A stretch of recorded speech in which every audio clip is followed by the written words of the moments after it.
Time has expired.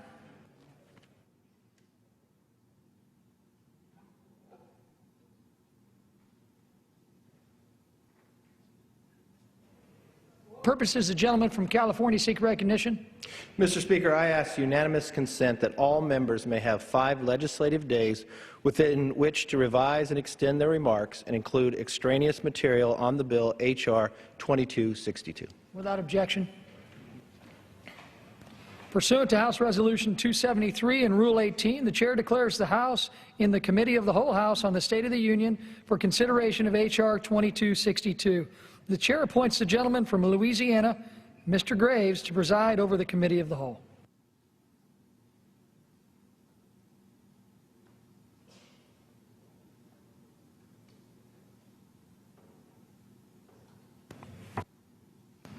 The House is in the Committee of the Whole in the State of the Union for the consideration of H.R. 2262, which the clerk will report by title. A bill to facilitate a pro-growth environment for the developing commercial space industry by encouraging private sector investment and creating more stable and predictable regulatory conditions, and for other purposes. Pursuant to the rule, the bill is considered read the first time. The gentleman from California, Mr. McCarthy, and the gentlewoman from Maryland, Ms. Edwards, each will control 30 minutes. The Chair recognizes the gentleman from California. I yield myself such time as I may consume. The gentleman is recognized. When I was a child, I learned that there was more to our universe than just my home and my town. There were people in great cities. There were buildings that stretched to the clouds. There were machines that could explore the character of atoms and telescopes that saw into distant galaxies.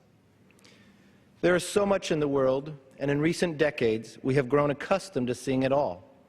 Entire continents and countries are a plane ride away. The Internet is a window to the world from the comfort of our homes. In this time of innovation, what was once unimaginable is now common. What was once distant now feels so close. But we all know there is still so much left to learn. In my heart, I believe man's journey of exploration and discovery has barely begun. For generations dating back to the dawn of humankind, every man, woman, and child has looked up to the stars in wonder. We imagined that the dots of light could reveal a glimpse of the future, and we thought that each night we saw the whole heavens stretching above us. But as technology has given us new eyes to see the universe, we discovered that even on the clearest of nights, we can only see a fraction of the stars in one small section of the galaxy. I still look up at the stars with wonder, and I know that we are only at the start of our mission into this greater frontier. You see, I spent time in school just like every kid in America learning about our first voyages into space and the moon landing. I remember how much pride I felt knowing that America did it first and that our flag still flies up there today. But that is not where we are meant to stop. America has always led because it's in our nature to lead. We crossed over the Great Plains. We climbed the Rockies to the Golden Coast of California and beyond, creating a nation in the land that has far surpassed all the truths, hope, and liberty. We are a beacon of freedom and human dignity to every person that longs for the right to choose their own future. And we are a force for good unlike anything this world has ever known. And yet, in space, we are losing our ability to lead. We once stood up to the challenge of the Soviet Sputnik and made it to the moon. But today, our astronauts use Russian rockets, and other nations are working to put people on Mars and beyond. But we must go beyond. We must face the great unknown with that American spirit of adventure and hope. To paraphrase President Kennedy, we must lead mankind into space not because it is easy, but because it is hard, and because that goal brings out the very best of our nation. There are people, scientists, engineers, astronauts, and entrepreneurs out in the deserts of California who have a goal, the same goal so many Americans have had before them. It was our forefathers' goal at the founding of this nation conceived in liberty, that it was our goal when 2 young bicycle repairmen rose to the sands and waves of North Carolina beach to fly. It was our goal when Chuck Yeager raced through the skies over California and broke the sound barrier. That goal is to make our dreams a reality. Today, these 21st century explorers in California and across the nation want to bring man above the clouds, above the earth, and above the moon itself, and we should let them. Government has great power, that is true. But in America, we believe that power is limited. It cannot, should not, and will not be used to diminish our dreams. I stand here before you today, Mr. Chairman, presenting a bill. This bill asks us to make a decision.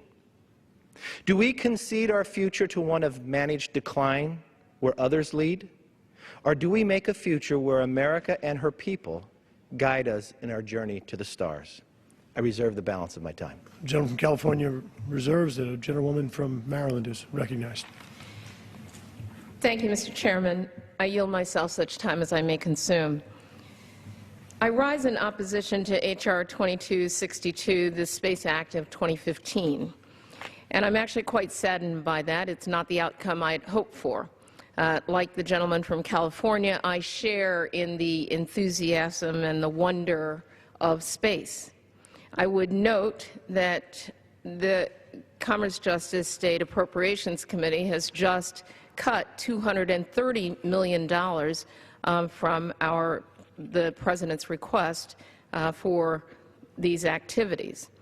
It was my sincere belief that the Science, Space, and Technology Committee could have reached bipartisan agreement on a commercial space bill. Indeed, during the past few weeks, there was a concerted attempt on both sides of the committee to reach common ground on tackling these issues and developing a bipartisan bill.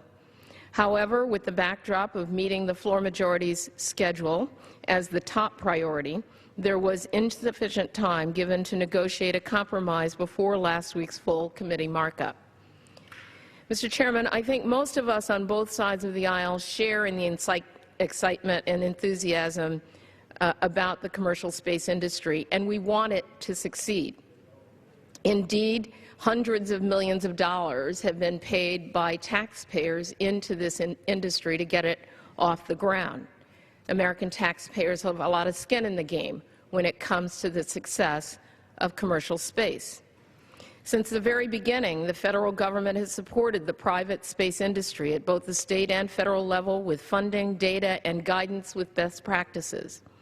Since the Commercial Space Launch Act was passed in 1984, followed by the Commercial Space Launch Act amendments in 1988 and 2004, it's clear that the commercial space industry has made significant strides.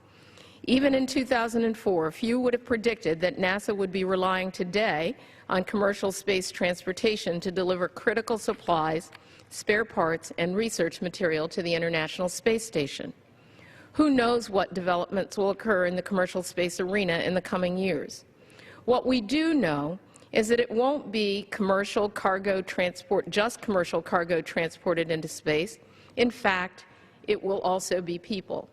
That is why it's up to Congress to develop responsible commercial space policies that both encourage the commercial space industry and protect those who participate as the users of industry's services and activities.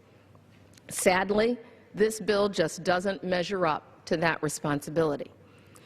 Instead, it takes a fundamentally unbalanced approach to the issues facing the commercial space launch industry. Two key areas should concern all members, Republicans and Democrats alike. The first area pertains to safety. A moratorium on the FAA's authority to regulate the safety of crew and spaceflight participants was initially included in the Commercial Space Launch Act amendments of 2004 in order to allow the commercial space industry the time to acquire experience and data that would inform the development of safety regulations. However, initial expectations of industry progress simply were not realized. And so, in 2012, Congress extended the moratorium for 3 more years as part of the FAA Modernization and Reform Act of 2012. The end of that learning period is set to expire on September 30th, 2015.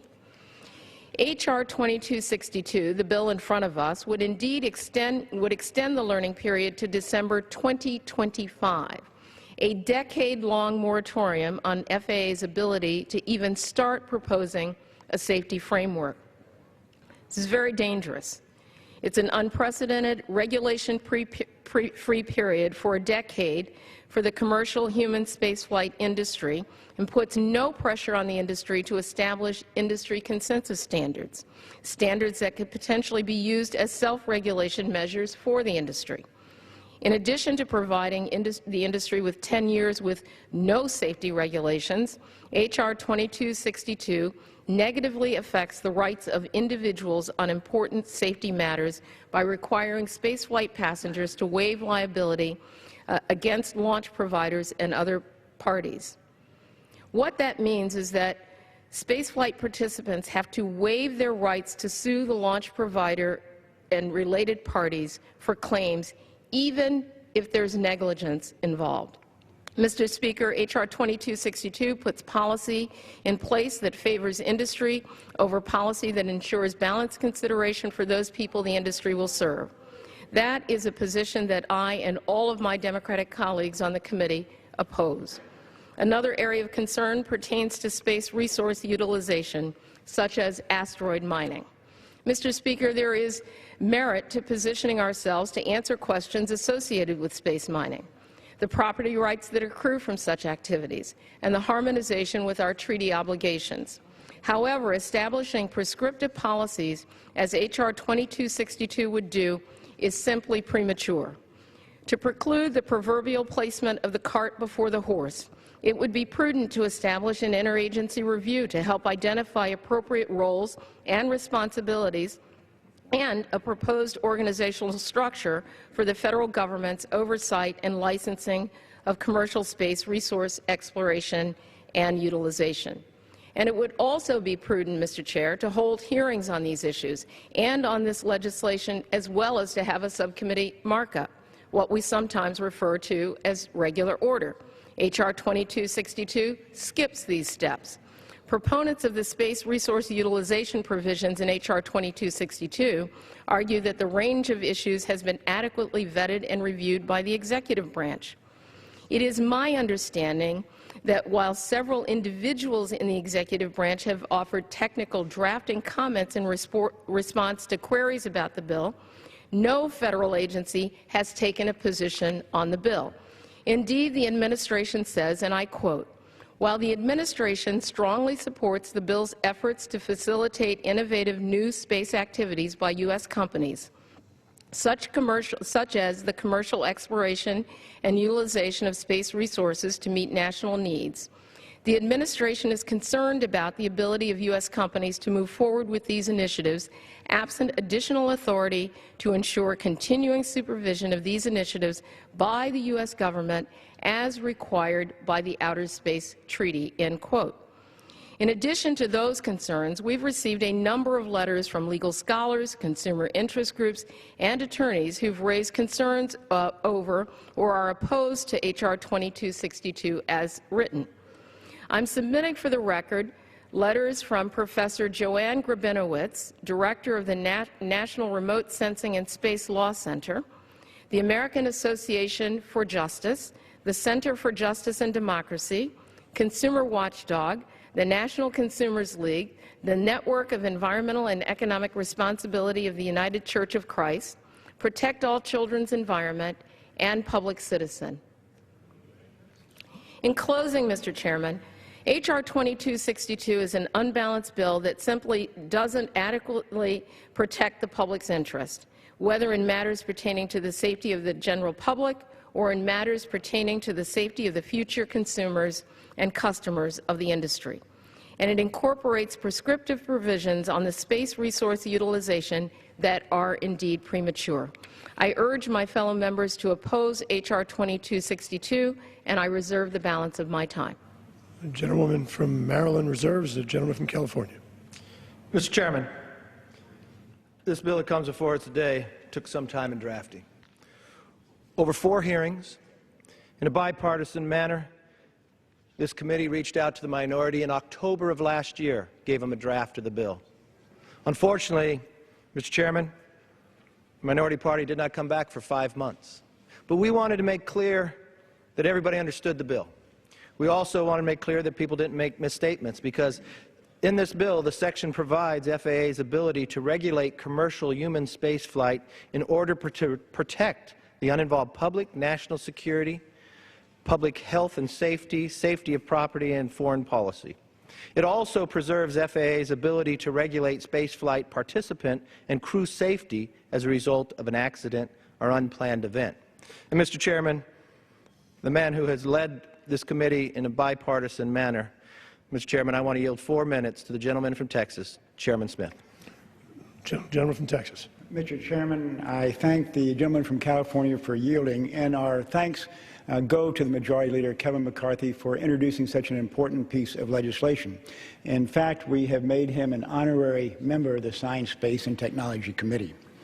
Mr. Chairman, space commercialization, this bill, is the future of space. This bill will encourage the private sector to build rockets, to take risk, and to shoot for the heavens. H.R. 2262, the Spurring Private Aerospace Competitiveness and Entrepreneurship Act of 2015, or SPACE Act, facilitates a pro-growth environment for the developing commercial space sector. It creates more stable regulatory conditions and improves safety, which in turn attracts private investment. Members of Congress should know that earlier this week the administration officially stated, and this is the most important thing in my view that the administration said, and it was unfortunately omitted from the statement a while ago that the ranking member quoted. Here's what the administration said. It does not oppose House passage of this bill. The SPACE Act secures American leadership in space and fosters the development of advanced space technologies. The SPACE Act preserves the Federal Aviation Administration's ability to regulate commercial human spaceflight in order to protect national security and public health and safety. And the Act preserves the FAA's ability to regulate spaceflight participation and crew safety in the event of an accident. The bill calls for a progress report on the knowledge the industry and FAA have gained about the operation and licensing of commercial human spaceflight. This allows the commercial space industry to develop standards and coordinate with the FAA so the industry can grow in a stable regulatory environment and without the threat of arbitrary regulations that would adversely impact their ability to innovate. International law places liability for damages that result from space accidents on the launching nation. All spacefaring nations require some form of third-party liability insurance for launching entities. The current U.S. risk-sharing structure expires in 2016. This Act extends indemnification to the year 2025 and requires an update on how the FAA calculates the maximum probable loss associated with launches. Indemnification has never been utilized and is subject to future appropriations. This provision will prevent U.S. space companies from going overseas where other nations have more favorable liability protection. The SPACE Act also closes a statutory loophole that negates an experimental permit once a launch license is issued for the same vehicle design. This fosters greater innovation and allows an experimental permit holder to continue testing while a license holder conducts operations. Current law only allows for 2 categories of individuals carried within a spacecraft, crew and spaceflight participants. Now that NASA is allowing other astronauts access to the International Space Station, a new category is necessary to outline the roles, responsibilities, and protections for astronauts on a commercial human spaceflight launch. This bill also closes a loophole that carved out an exception for spaceflight participants from indemnification coverage. By including these individuals in the indemnification provision, spaceflight participants who may participate in a launch as a result of a contest or for other reasons are not burdened with financial exposure above the limits. This bill also ensures that federal courts review lawsuits that result from accidents, since the federal government is ultimately the responsible party, not the states. Current law requires that all parties involved in a launch waive claims against each other. This bill adds spaceflight participants to the cross-waiver requirement to ensure consistency and reinforce the informed consent requirements. All space community stakeholders have expressed support for this bill. They include Blue Origin, Virgin Galactic, Mojave Air and Spaceport, SpaceX, the National Space Society. Could I ask the Majority Leader for one more minute? I yield the gentleman 1 more minute. The stakeholders who have expressed support for this bill include Blue Origin, Virgin Galactic, Mojave Air and Spaceport, SpaceX, the National Space Society, and the Commercial Spaceflight Federation, which represents more than 50 commercial space companies across the United States. The bill also includes many bipartisan provisions recently considered by the Science Committee. The bill is a product of over 3 years of work, numerous committee hearings, and input from industry, education groups, and grassroots citizen advocacy groups. Virtually every stakeholder group, again, has supported this bill. H.R. 2262 will keep America at the forefront of aerospace technology, promote American jobs, reduce red tape, promote safety, and inspire the next generation of explorers. I urge my colleagues to support this bill and once again thank the Majority Leader for introducing it and yield back the balance of my time. The gentleman from Texas yields back. Gentleman from California reserves. Gentlewoman from Maryland is recognized. Thank you very much, Mr. Chairman. I would note, before yielding to the ranking member, that it should be no surprise that the entire commercial space industry is supporting the majority bill, because it is incredibly generous to the industry without due consideration to the safety of the public and to spaceflight passengers who also might travel on their vehicle. So it's not a surprise. I think all of us here want to see the support of the commercial space industry. We want a regulatory environment that respects their innovation but also protects United States taxpayers' interests. As I have said, taxpayers have to the tune of hundreds of millions of dollars of our skin in the game. It is up to us to act responsibly. And with that, I would yield to the ranking member, Ms. Johnson, such time as she may consume. The gentlewoman is recognized. Thank you, Mr. Chair. I rise in opposition to H.R. 2262, the Space Act of 2015.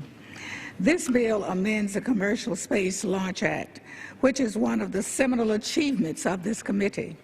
That act opened the doors to establishment of the commercial space industry, which is poised to become a major part of the 21st century economy. I agree that both our committee and the Congress as a whole need to address Commercial Space Launch Act. We haven't comprehensively addressed these issues since 2004. And I also want to be clear that I'm a strong supporter of commercial space industry. I think members on both sides of the aisle want this industry to succeed, because industry success is good for our nation. However, the issues being dealt with in this bill are not straightforward. They are complex and require thoughtful consideration. Unfortunately, the Committee on Science, Space, and Technology hasn't given these issues thoughtful consideration. We have not held any hearings so far this Congress to examine the issues being debated today. We also haven't had a subcommittee markup to try to work through some of the underlying issues in the legislation. That's really very unfortunate, because we could be considering a bipartisan piece of legislation today if the majority had simply laid the proper groundwork for moving complex legislation. Instead, we have rushed this bill to the floor to meet some arbitrary timetable established by somebody, perhaps the Republican leadership. So what does this bill do? In every possible measure, H.R. 2262 gives maximum preference to the priorities of the commercial space launch industry at the expense of the safety of the general public and the safety of the future customers of this very industry. And it does so at the expense of the American taxpayers. This bill proposes to provide the commercial space launch industry with another decade of regulation-free operations with respect to protecting the safety of spaceflight passengers. There won't be any flashes when they find out that they have no protection. Some will state that the industry does not yet have enough experience to establish these regulations. That's rubbish. Both the United States and Russia have been launching humans into space for more than 5 decades. There's been literally hundreds of space launches on numerous different types of spacecraft during this time. The FAA has had more than enough data to rely on to set some common sense regulations on spaceflight passenger safety. In addition, this bill also provides a lengthy 9-year extension of commercial space launch indemnifications provisions.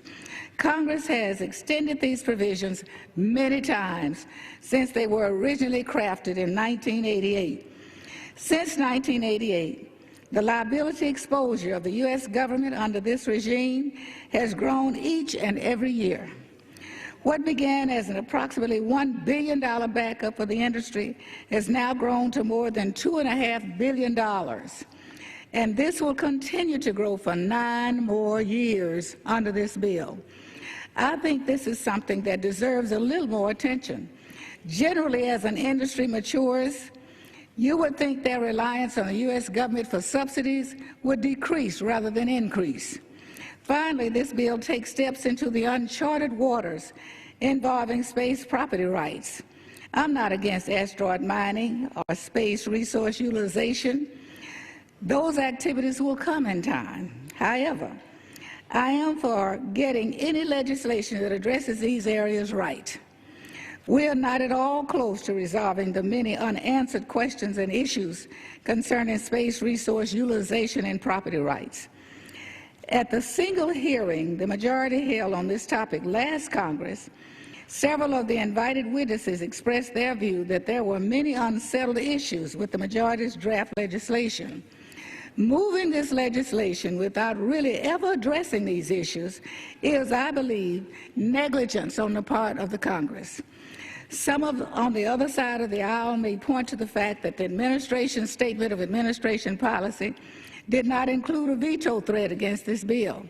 But I would note that the administration's statement also had serious concerns about sections of the bill and notably did not endorse the bill.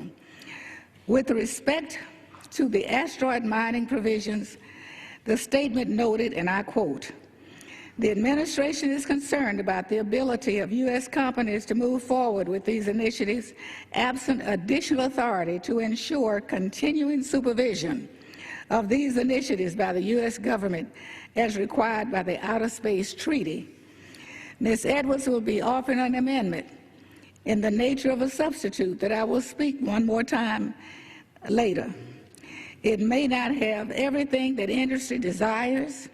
It may not reflect all of our priorities for commercial space launch policy, but it is a clear route to getting a balanced, bipartisan, bicameral commercial space launch bill enacted into law.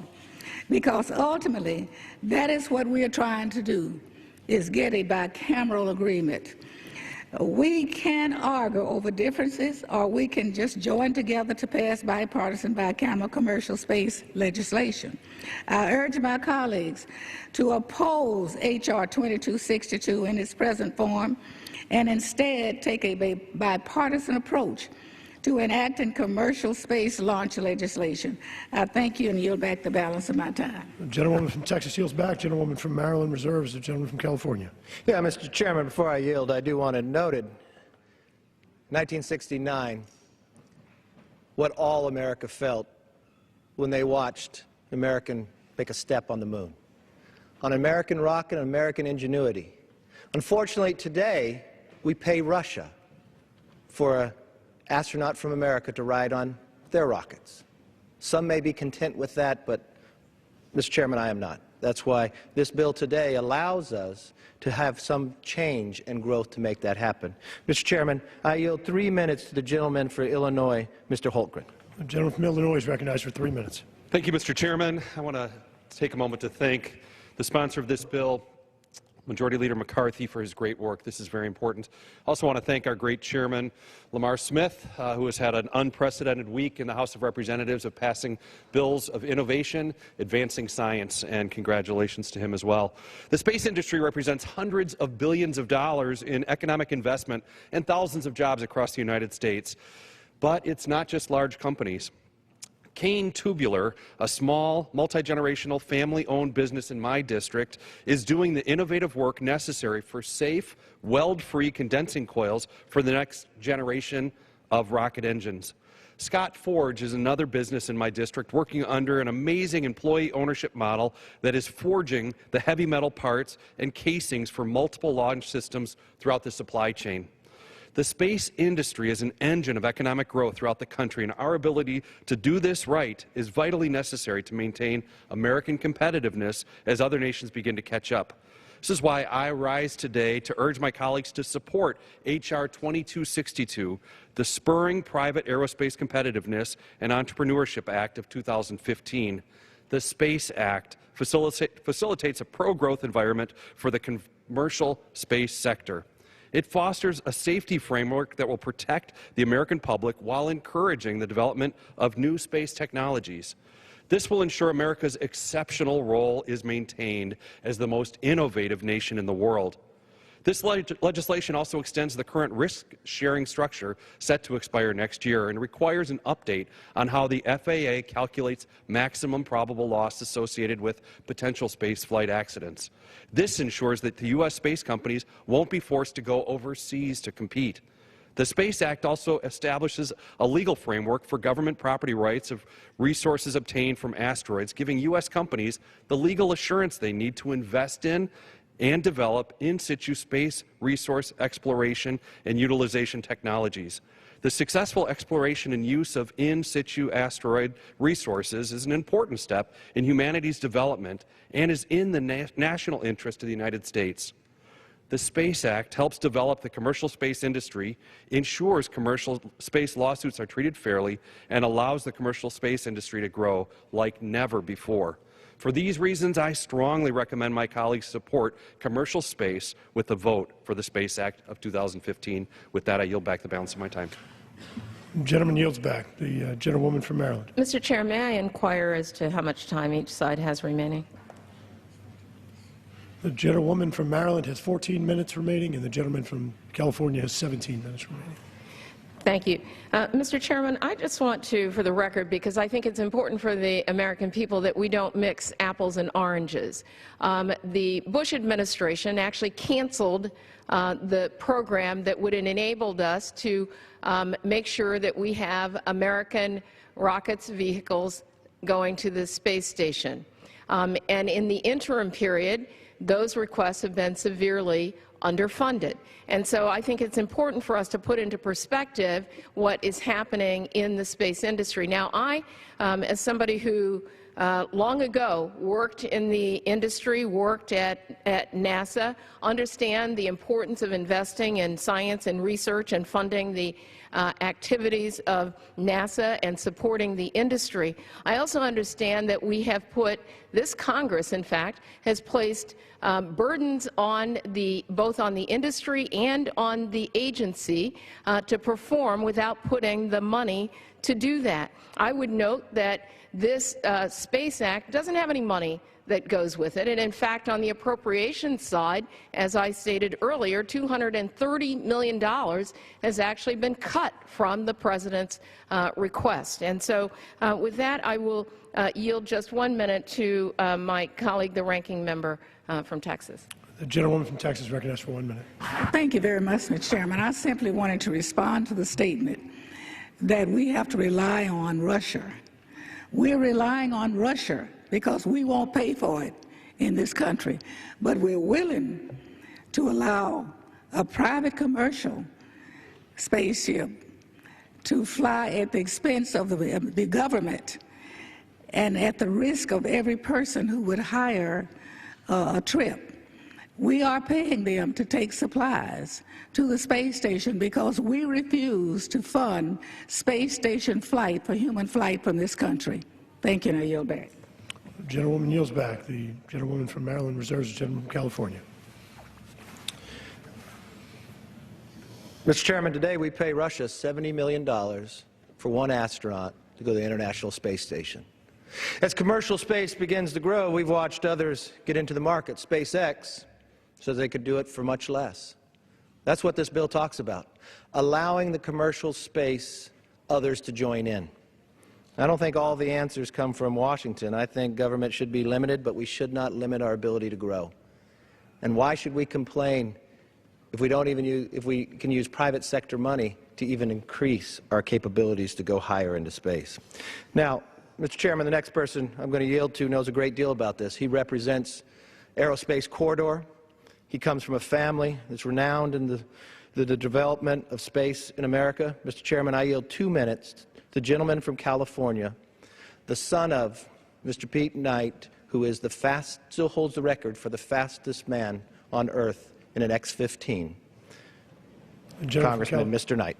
The gentleman from California, Mr. Knight, is recognized. Thank you, Mr. Chair, and I want to thank the Majority Leader for bringing this forward. This is a vital piece of legislation. I want to thank the Chair. You know, the Majority Leader brings up a subject that's always very important to me, and it happened on December 17, 1903. It happened in a little bicycle shop in Dayton, Ohio, and two innovators took their invention across part of the country out to a little place in North Carolina, in Kitty Hawk, and they flew a manned-powered, controllable aircraft for the first time. Now, why is that important? Because the government had thrown a $50,000 grant to get this done, and they couldn't get it done. But two innovators could get it done by nothing other than the brains that they had, the energy, and their two hands. America needs to ensure that it will continue to be the leader in the space industry. Business and innovation want stability, and this bill does just that by extending the FAA learning period and duration of indemnification to 10 years. You know, when I speak to fifth graders, and I think we all do at least a couple times a year, I try and speak to at least 50 schools a year, but when I talk to the fifth graders, I ask them how long it takes to fly from LA to Tokyo. And there's always a 2-hour or 20-hour or anything like that. And I tell them, you know, it takes about 10.5 hours.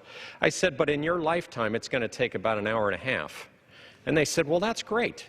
That's great. I would love to be in an airplane for just an hour and a half or a spacecraft when today we have to do 10.5 hours. Well, you know what? That will happen if we let it happen. Right now, it's happening. Innovation is flourishing. These things are happening. We're doing jousting programs that is dispersing the supersonic wave, which means at some point we will be able to fly over the continent at more than Mach 1. That means we'll be able to fly home to California in an hour and a half. Now, I know all of us Californians would love to do that instead of the 5.5 hours it takes today, just like it took in 1970. This bill allows the FAA to gather sufficient data to ensure the regulations will help foster growth in the industry. I support this bill. Thank you, Mr. Chair. I yield back. The gentleman's time has expired. The gentleman from California reserves. The gentleman from Maryland. Mr. Chairman, you know, we've been listening to this discussion, and I think when the other side reclaims their time, it would be really helpful to explain why it is that if this is so important and that it is so urgency, why it is that the majority has cut $230 million from commercial crew. And I will wait to hear the answer, as I'm sure the American people are waiting. And until that time, I will yield 2 minutes to the gentlewoman from Texas, Ms. Jackson Lee. The gentlewoman from Texas, Ms. Jackson Lee, is recognized for 2 minutes.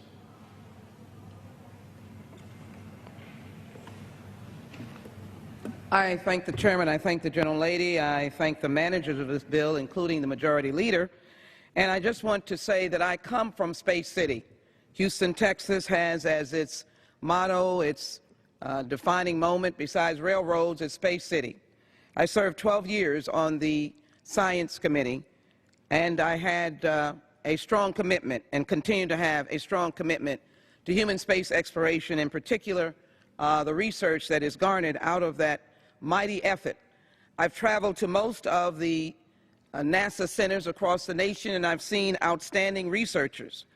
And so there is no reason for any of us, Democrats or Republicans, to oppose the idea of space exploration, and in this instance, commercial space exploration. But what I will say to you, Mr. Chairman, and to my good friend, the Majority Leader, let us walk step and step together. Certainly, I am concerned as someone who authored and wrote legislation to promote more safety on the International Space Station, proudly so, legislation that was ultimately passed, and I believe has made the space station more enduring. To be able to suggest that this bill limits to a certain extent the safety requirements that I believe would make this industry a better industry. To say also that we are highlighting or offering the commercial space industry over the investment in NASA, which I have great concern, as we look forward to the implementation of the Orion and the opportunities for further space exploration, I would want to make sure that this legislation does not undermine our work with NASA. And frankly, that the safety elements that are so important, not only to the civilian population, because I have commercial space entities in Texas, just a few hundred miles away from Houston, Texas, but I also have NASA Johnson. And I would want to know whether or not there is a conflictedness between the safety requirements that we have to implement and the safety requirements and security requirements. I thank the distinguished gentlelady. And additional safety requirements in the commercial space exploration. The other thing that I would offer to suggest as this bill moves to the Senate is the investments that are made, the profits that may ultimately be made by commercial space exploration would be appropriate to use those monies to invest in R&D in the federal government for it to continue its very important unrestrained research that has been so mighty to helping so many different people under NASA. So I want to thank the gentlelady for yielding, but I would ask the question, can we not provide a safety matrix for commercial space exploration as we have done in the public sector? With that, I yield back. Gentlewoman's time has expired. The gentlewoman from Maryland reserves. The gentleman from California.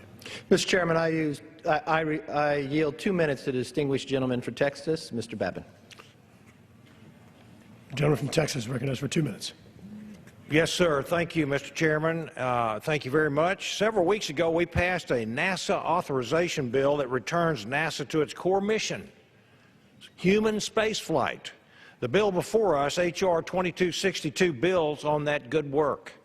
We have many American businesses employing thousands of American workers right now. These businesses are pursuing their own space missions, both orbital and suborbital. Some of these entrepreneurs have plans to reach beyond low Earth orbit, such as taking the first steps toward missions to mine asteroids for precious metals. This landmark legislation will do more to secure America as the home of commercial space exploration than any other legislation that Congress has considered. These endeavors are a great complement to federal investments in civil and military space initiatives. Let's face it, in any field, no American entrepreneur is going to invest billions of dollars of their own money where there is regulatory uncertainty. The Space Act of 2015 framework and provides certainty for these privately financed endeavors to take the next steps. This legislation will bolster thousands of high-tech American jobs, building a stronger economy, advancing technological leadership, and strengthening our nation's industrial base. I want to recognize the hard work of our colleagues, Majority Leader Kevin McCarthy, Bill Posey, Dana Rohrabacher, Jim Bridenstine, and these folks have worked hard for several years on key commercial space provisions that have been incorporated into this bill. Their efforts will create an environment for these private sector companies to flourish.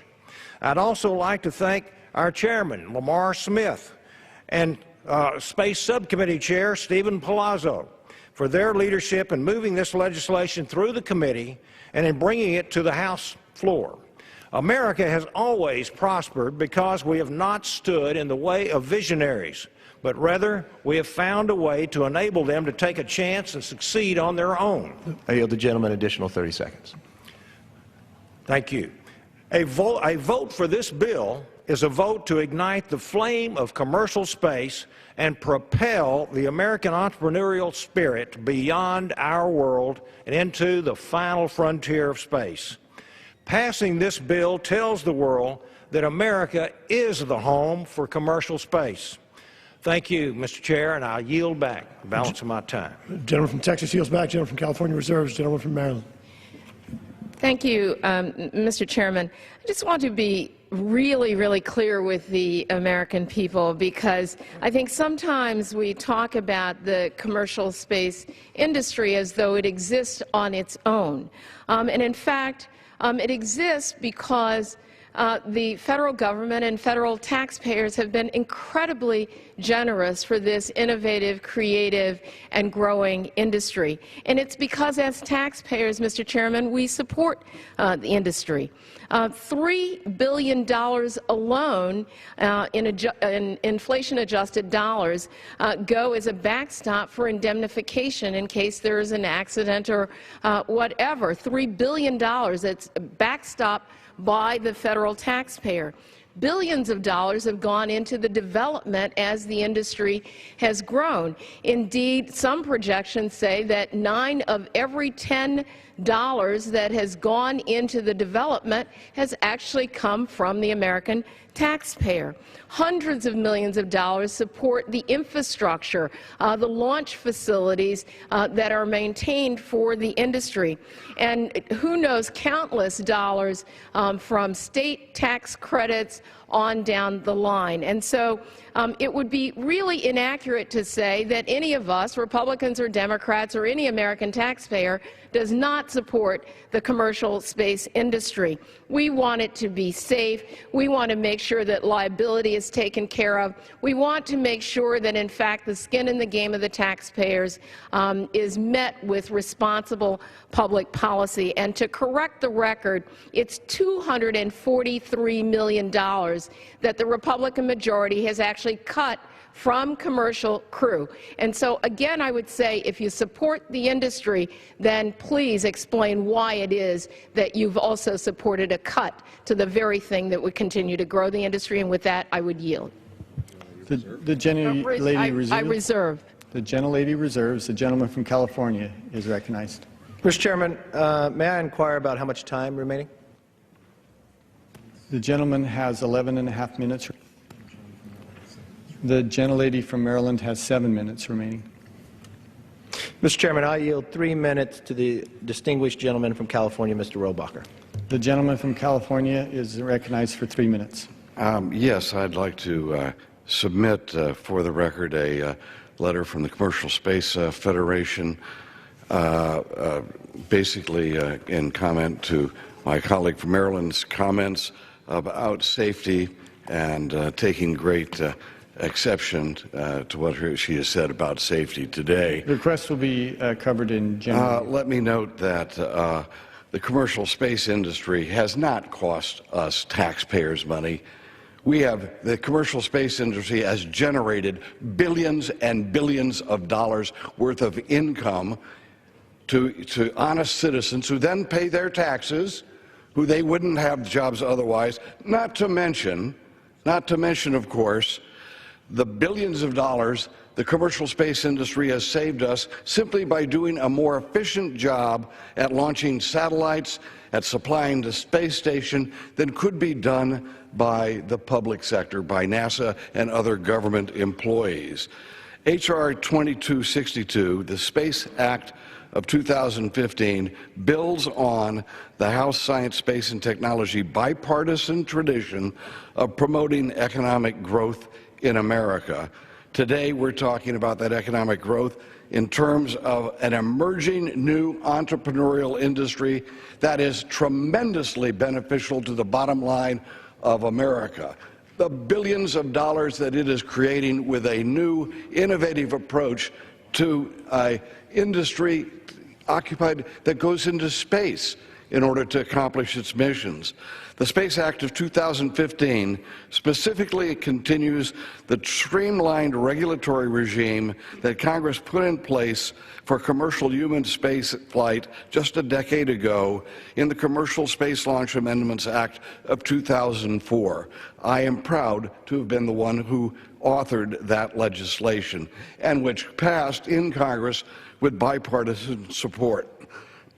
I would hope that bipartisan support continues because in 2004 it was Bart Gordon of Tennessee and Nick Lampson of Texas, both Democrats, who made it possible for us to get this legislation passed, as well as Sylvester Reyes from Texas. And of course, there are a lot of Texans here today involved in this debate because there are a lot of people in Texas who are hired and have great jobs because of what we did then. Now, when we talk about and we hear this, we have cut $243 million. No, we were willing to keep that in the budget. Our Republicans have been willing if we found other areas that were less important. But the reason why these things happen is because our colleagues on the other side of the aisle cannot seem to prioritize. We prioritize this. We prioritize launching new industries, creating new jobs, saving billions of dollars for the, not in my time, I got to finish my statement, saving billions of dollars in money that would be spent otherwise because the commercial space industry, like SpaceX and other industries and other champions of space entrepreneurship, have done a great deal of benefit to the United States of America. I yield back the balance of my time. The gentleman from California reserves. The gentleman from Maryland, or gentlelady from Maryland, is recognized. Thank you, Mr. Chairman. I just want to be very, very clear. I was not originally, before I knew anything about the industry, much of a supporter. I didn't know about the industry. And indeed, it was through the work, bipartisan work, on the Science Committee that I got to know the industry and to value the role that the commercial space industry plays. And so I actually don't have a quibble with the American taxpayers providing the kind of support in the development work and resources that are available through NASA to support the industry. I actually think it's a good thing for us to do, but I don't want to hide the fact that given that and that kind of responsibility, it's also our responsibility to provide an important safety framework for the industry to proceed, especially as we go into the future, imagining that we will have many other players. I would also say that I'm concerned about what we do around liability, how we create both a safety regulatory regime, but also place liability where it belongs. Although in the manager's amendment, the majority does try to deal with the question of federal court jurisdiction, what we don't deal with is this idea of cross waivers, and that is if you're a passenger, you could be a researcher, not anyone who's particularly wealthy, and something happens, then, Mr. Chairman, you've waived all of your liability, even in a case where there would be negligence involved. And so this, I think, ought to raise great concerns. And the reality is that at the end of the day, if there is any kind of catastrophic accident, the American taxpayers will, of course, bear the responsibility, as we always have, for those accidents. And with that, I would reserve the balance of my time. The gentlelady reserves. The gentleman from California is recognized. Mr. Chairman, my friend on the other side brings a good point. A lot of people may not know about spaceflight or commercial spaceflight, may not know about this bill, and that's why this is a great opportunity to explain, and it's why the majority on this side gave the bill to the minority last October. Unfortunately, it was 5 months before anything came back. There's one point that was brought up, identification. That has been extended 9 times in the last 25 years and has never been used. But the one thing that needs to be noted, we're in competition with the rest of the world. We are more stringent in this than any other country is with their space. So if we plan on being the leader, we need to have the legislation move forward. Mr. Chairman, I yield 3 minutes to the gentleman from Florida, Mr. Posey. The gentleman from Florida is recognized for 3 minutes. Thank you, Mr. Chairman, and I thank the Majority Leader for yielding. Earlier this morning during debate, there have been a number of letters, a litany of letters by various organizations offered for the record. And so I thought it would be appropriate in the interest of intellectual honesty, actually, to enter a couple of records myself. And let me read from one of them here. On May 13, 2015, the Committee on Science, Space, and Technology conducted a markup of 4 critical space-related bills. Among the bills considered was H.R. 1508, the Space Resource Exploration and Utilization Act of 2015. During the markup, I'll leave the member's name out, submitted a letter for the record from Joanne Grabowitz, a former professor of law at the University of Mississippi. After receiving the letter, we, the undersigned, feel it is important to clarify some of the errors in Mrs. Grabowitz's interpretation of 1508 and highlight some constructive elements of the bill. There is a duplicate bill in the Senate, co-sponsored by Senators Patty Murray and Marco Rubio. Our comments apply to both. The basic claims made in the letter, and by extension, rest on two issues: an allegation that the bill violates Article 2 of the Outer Space Treaty, and an allegation that the U.S. government has no licensing regime in place for commercial space activities envisioned by the bill. Both statements are based on misleading of the intent and words of the bill. Now, they go on with another 4 or 5 pages to clarify what was completely misleading there. And this letter is signed by Henry R. Hertzfeld, co-chair of the American Branch International Law Association, research professor of space policy and international affairs, Elliott School of International Law Affairs, adjunct professor of law at the George Washington University, Matthew Schaefer, law alumni professor of law, director of space, cyber and telecommunications law program, University of Nebraska College of Law, James C. Bennett, consultant, Fort Collins, Colorado, space fellow, Economic Policy Center, London, Mark J. Senenhall, professor and associate dean for administration, Cleveland State University, Cleveland Marshall College of Law. There is a similar letter, and I will submit that also. It is by Dennis J. Burnett, District of Columbia Bar Association, JD, University of Nebraska, LLM, Georgetown University, adjunct professor of law, University of Nebraska College of Law, U.S. Trade Law and Commercial Space Law, Vice Chairman, Advisory Board, Space, Cyber and Telecom Program, University of Nebraska College of Law, Secretary and Director, International Institute of Space Law.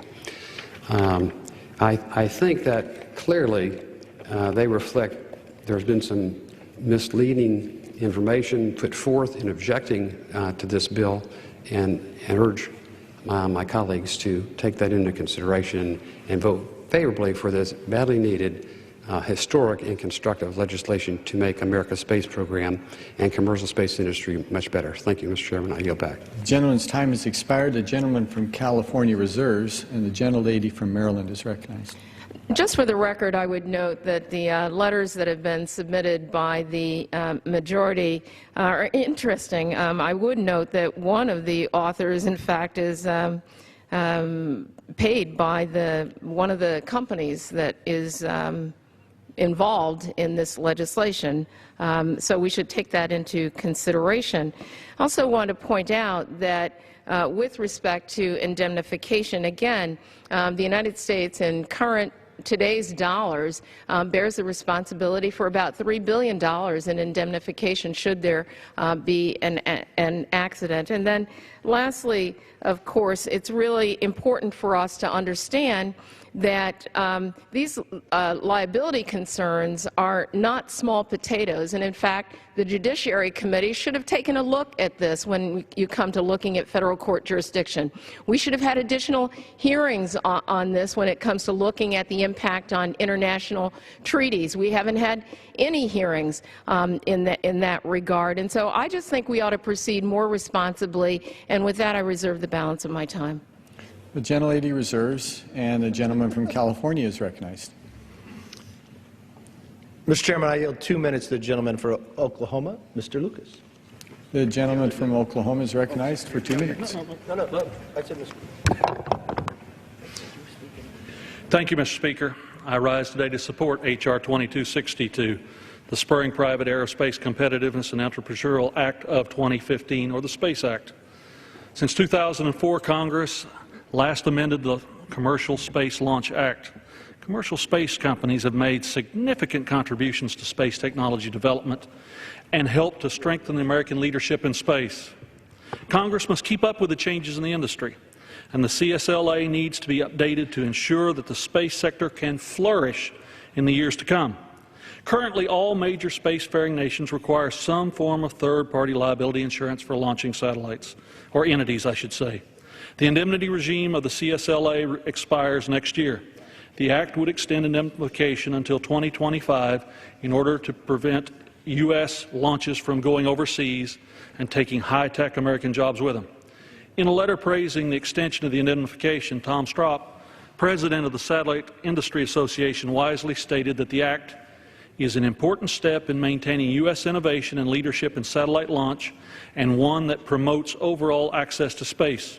Several other groups, such as the Commercial Space Flight Federation, have had similar comments to praise the extension. Moreover, this bill promotes stability and flexibility in the commercial space market through regulatory reform.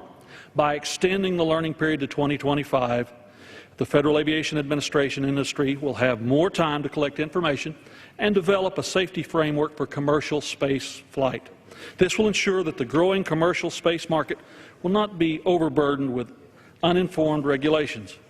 Space-based technology has become a vital part of our economy.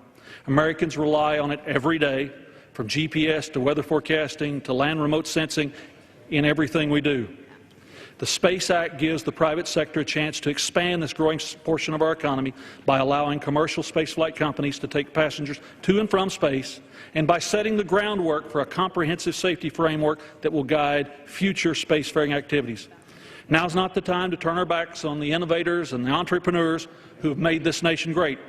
If we care about American leadership in space, the American space economy, I urge you to support this important piece of legislation. I yield back the balance of my time. The gentleman's time has expired. The gentleman from California reserves, and the gentlelady from Maryland is recognized. Mr. Chairman, I have no further speakers. I'll reserve the balance of my time.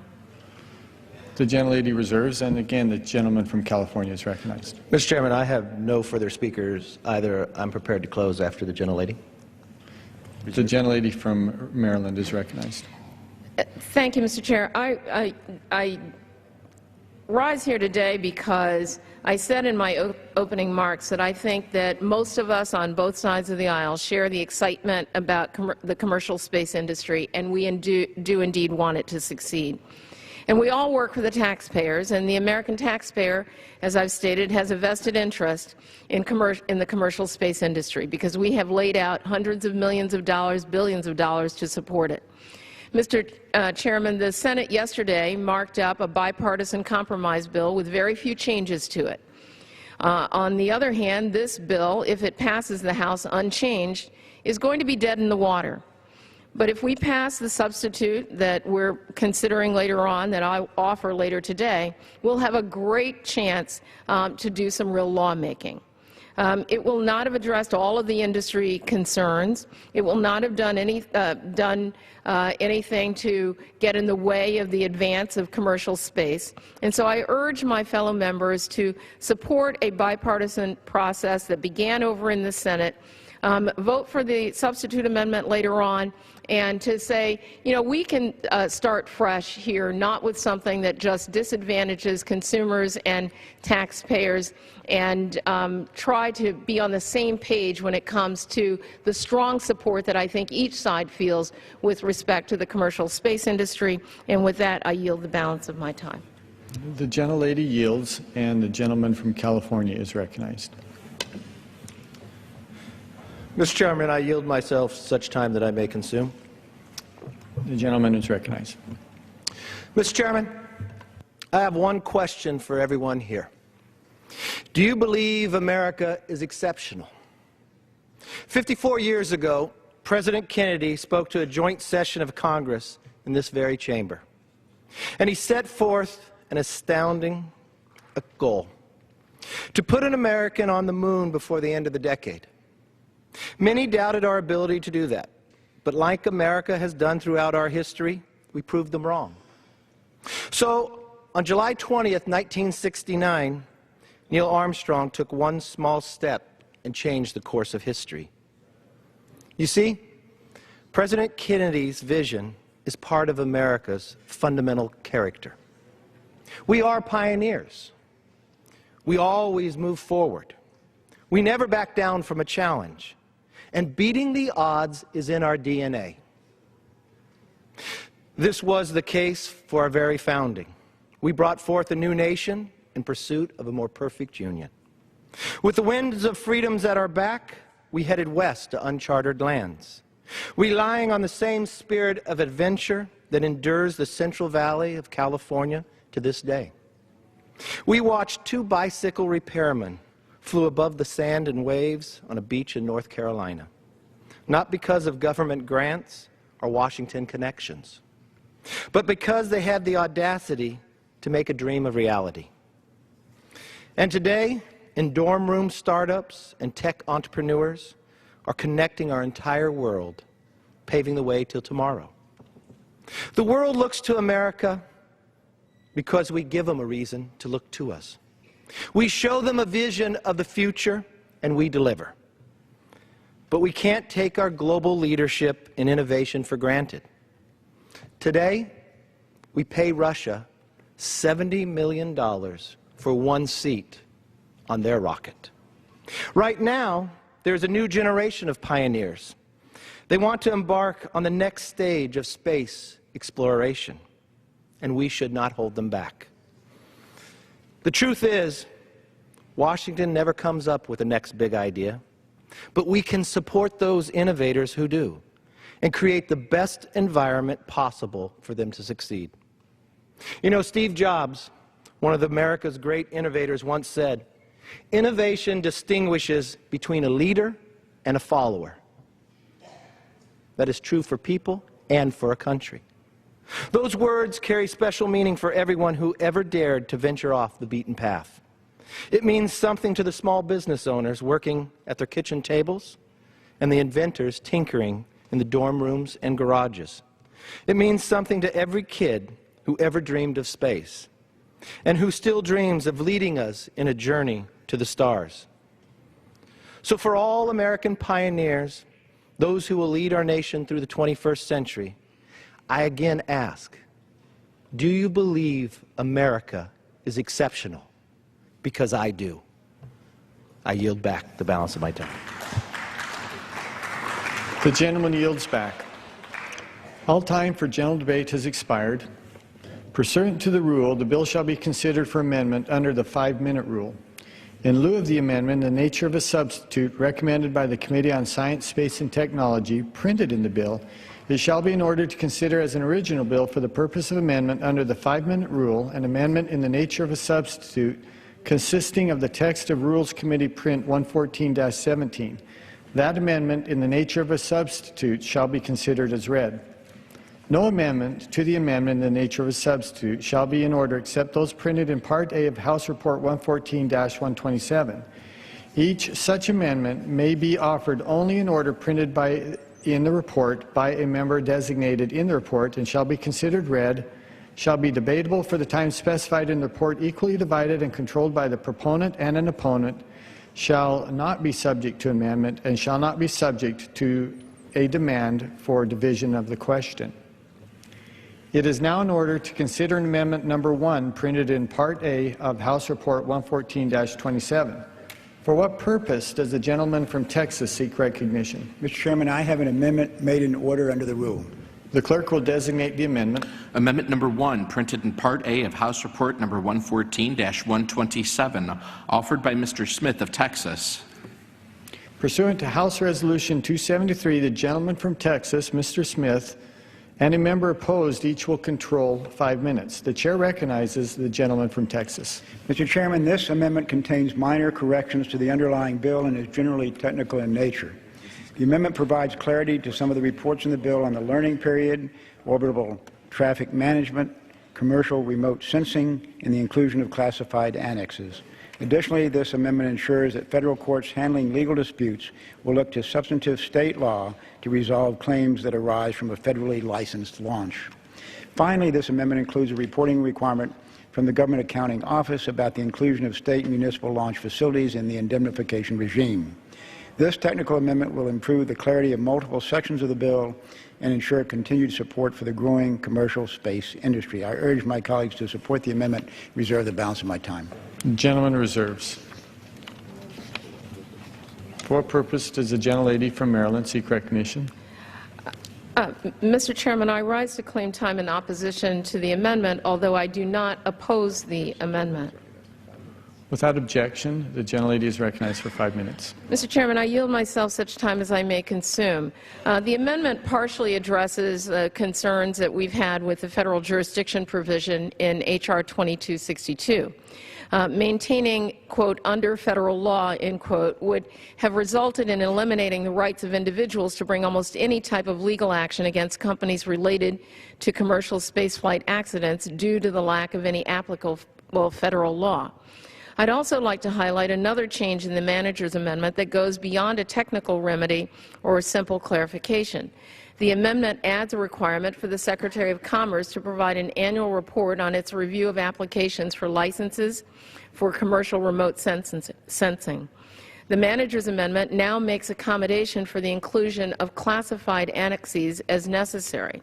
Mr. Speaker, while this is a necessary addition to protect the disclosure of sensitive or classified information, it is only necessary because this amendment adds the requirement for the Secretary of Commerce to provide information related to the interagency adjudication process of a commercial remote sensing licensing request. I highlight these two changes because they demonstrate that the process of developing H.R. 2262 has in fact been rushed and not very well thought out. Had we taken the time to hold hearings and sort things out, we actually could have had an opportunity to consider these changes as part of the committee process. That said, I support the Chairman's amendment to make some needed improvements to the bill, though I firmly believe it still needs an awful lot more work. And with that, I reserve the balance of my time. The gentlelady reserves. The gentleman from Texas is recognized. Mr. Chairman, I'll continue to reserve my time as well. We're prepared to yield back as soon as the minority has. The gentleman reserves, and once again, the gentlelady is recognized. Mr. Chairman, I yield the balance of my time. The gentlelady yields, and the gentleman from Texas is recognized. Mr. Chairman, I'll yield back the balance of my time as well. And the gentleman yields back. The question is on the amendment offered by the gentleman from Texas. All those in favor say aye. Those opposed say no. In the opinion of the chair, the ayes have it. The amendment is agreed to.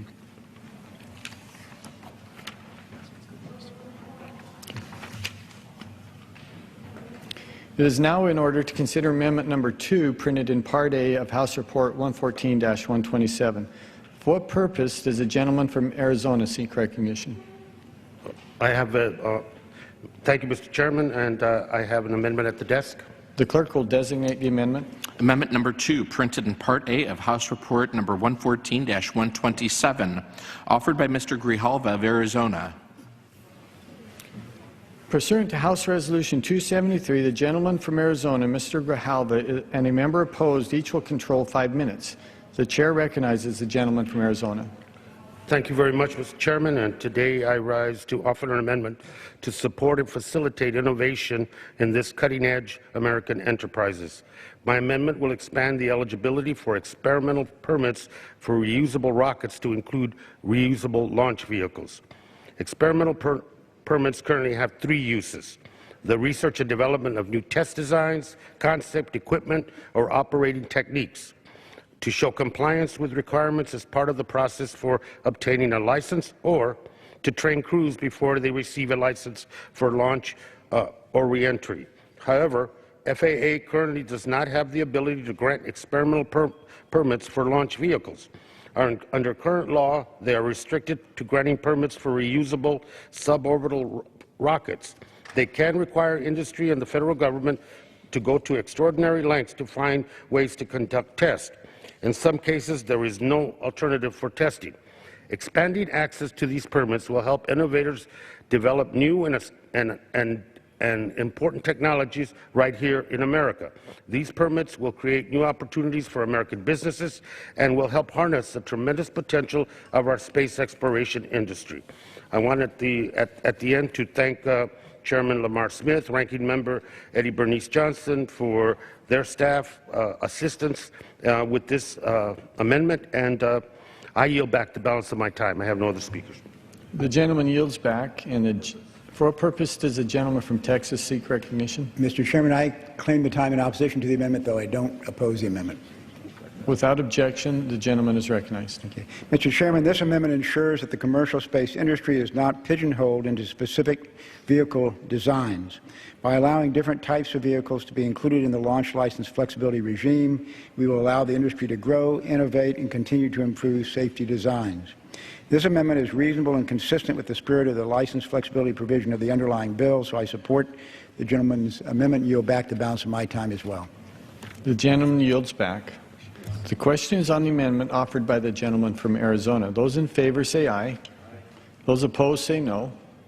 In the opinion of the chair, as the ayes have it, the amendment is agreed to.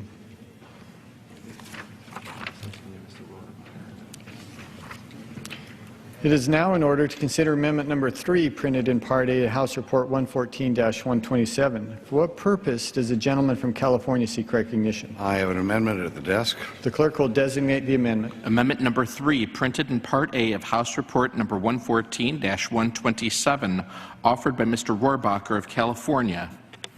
Pursuant to House Resolution 273, the gentleman from California, Mr. Rohrbacher, and a member opposed will each control 5 minutes. The chair recognizes the gentleman from California. My amendment calls for a study analyzing our approach to third-party liability with regard to spaceflight participants.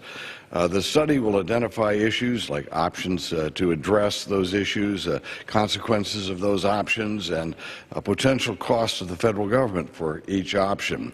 I would note that the idea for this study was originally put forward by Ms. Edwards of Maryland, someone who I deeply admire and listen to when she makes her points. And we heard her in the make her points during discussion with our committee, and I felt it was a very good idea, and I am moving forward with it today. The underlying bill includes a legislative fix for third-party liability and space flight participants. That's what our bill does. However, a study would see if there's even a better way, or if we've covered all of our bases with the fix that is in this bill. Right now, a space flight participant is financially at risk if the vehicle they fly on has some kind of an incident. So it doesn't matter if you're a billionaire or someone who's just scrimped for a long time to get one of these space flights, or maybe a contest winner or a science teacher who wants to share his experience with students. We're just a scientist who wants to accompany an experiment. But right now, these folks aren't just paying a fare, they're potentially risking everything that their family owns because they may be liable if something goes wrong. Well, the fix, as we say, we have a fix about that in the current bill, but this study would see if there's a better way and some other things we can do to make that fix better. There's no reason at this point to believe that this approach is any worse than any other approaches, but, you know, let's keep our minds open. And right now, we have a hole in the bridge, and we put a patch on that hole, so let's see if there's a study to see if there's a better way to fix the bridge. In the meantime, we've got something in place in this bill, and a study can see if we can do a better job. And I reserve the balance of my time. The gentleman reserves. The gentlewoman from Maryland is I'm sorry. For what purpose does the gentlelady from Maryland seek recognition? Mr. Chairman, I rise to claim time in opposition to the bill, though I'm not opposed to the amendment. Without objection, the gentlelady is recognized. Thank you. I just want to note for the record, though I'm not in opposition, I think it is the study is a good idea. Ideally, I would think that Congress would choose to study the thing before it actually passes the law, but that's not where we are today, and so I do support, I think that it's a good idea to proceed forward with this amendment, and with that, I reserve the balance of my time. The gentlelady reserves, and the gentleman from California is recognized. I thank the gentlelady for giving us the idea for this study in the first place, and I yield 1 minute to Chairman Smith. The gentleman yields. The gentleman from Texas is recognized. Mr. Chairman, I thank my colleague from California, Mr. Rohrbacher, a member of the Science, Space, and Technology Committee, for yielding me time. I simply want to say that this amendment requires an independent report about the inclusion of spaceflight participants in the indemnification regime. This is an important topic, and gathering additional information on this policy would be helpful for future legislation. Requiring this study is reasonable and consistent with the spirit of the policies in the underlying bill, so I support it and yield back the balance of my time. The gentleman yields back, and the gentlelady from Maryland is recognized. Thank you, Mr. Chairman. I yield the balance of my time. The gentlelady yields, and the gentleman from California is recognized. Yield back. The gentleman yields back. The question is on the amendment offered by the gentleman from California. Those in favor say aye. Those opposed say no. In the opinion of the chair, the ayes have it. The amendment is agreed to.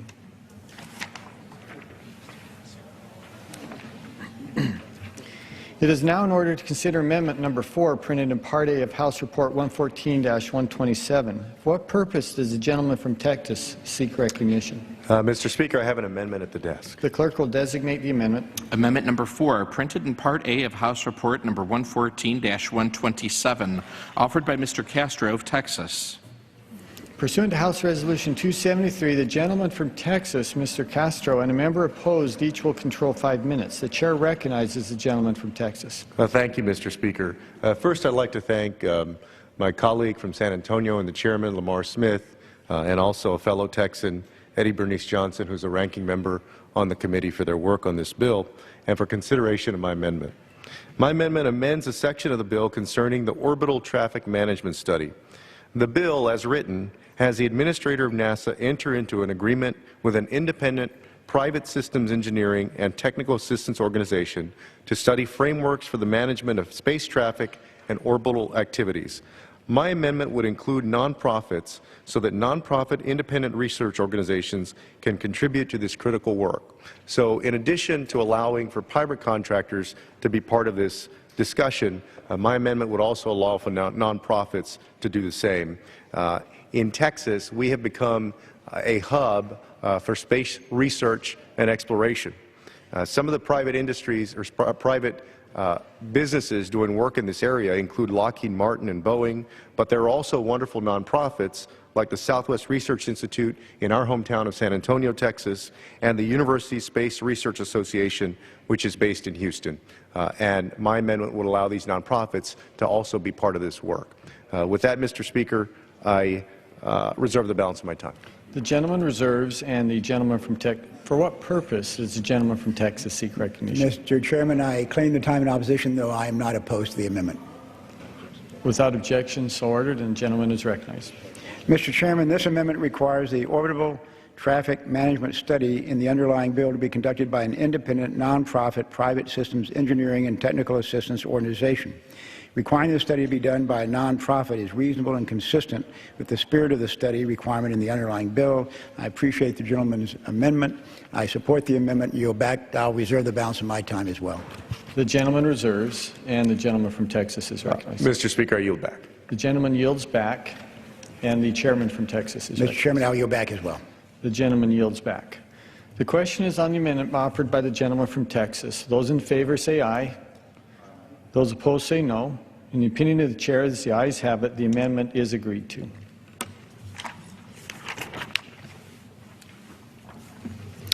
It is now in order to consider amendment number 5, printed in Part A of House Report 114-127.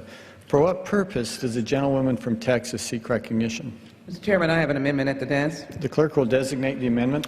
Amendment number 5, printed in Part A of House Report number 114-127, offered by Ms. Jackson Lee of Texas. Pursuant to House Resolution 273, the gentlewoman from Texas, Ms. Jackson Lee, and a member opposed will each control 5 minutes. The chair recognizes the gentlewoman from Texas. Let me thank the chair, and let me also thank the manager of this bill, the chairman of the full committee, and let me thank the ranking member of the full committee, both, for the hard work they do on issues that are important to our nation and their service to this country. Let me thank the gentlelady from Maryland, Ms. Edwards, for managing and her astute leadership on many of these issues.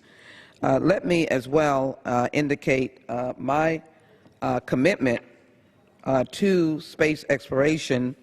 And as I said earlier, I hope that we can work on a number of issues, but I hope we can walk together on what I think is an important economic engine for the nation, first starting with John F. Kennedy's challenge to all of us and developing through President Johnson the NASA centers across America and the enormous research that's been done by NASA over the years. I remember debating this question of funding for NASA really in the 1990s and 2000s, talking about the research of heart disease, cancer, HIV/AIDS. I say that to say that as we move into commercial space exploration, we certainly want to make sure that opportunities are given to all of America. This is commercial, yes, but the provisions of commercial space work is enhanced by the government and the resources that we have.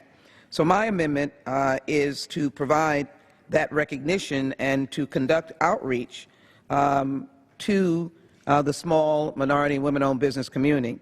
It requires that the provisions of the bill address future legislation should include work on how to effectively conduct outreach to small business concerns owned and controlled by women and minorities. As we've all worked hard to encourage small business owners to produce jobs, this is a great entrepreneurial effort, and therefore I support the initiatives that would increase an outreach to small businesses and to create more jobs. There are approximately 6 million minority-owned businesses in the United States, representing a significant aspect of our economy, and many, many more women and small-owned businesses and other minority-owned businesses. And so I would ask that my amendment be accepted, and I reserve my time. The gentlelady reserves. For what purpose does the gentleman from Texas seek recognition? Mr. Chairman, I claim opposition to the amendment, though I don't oppose it. Without objection, the gentleman is recognized.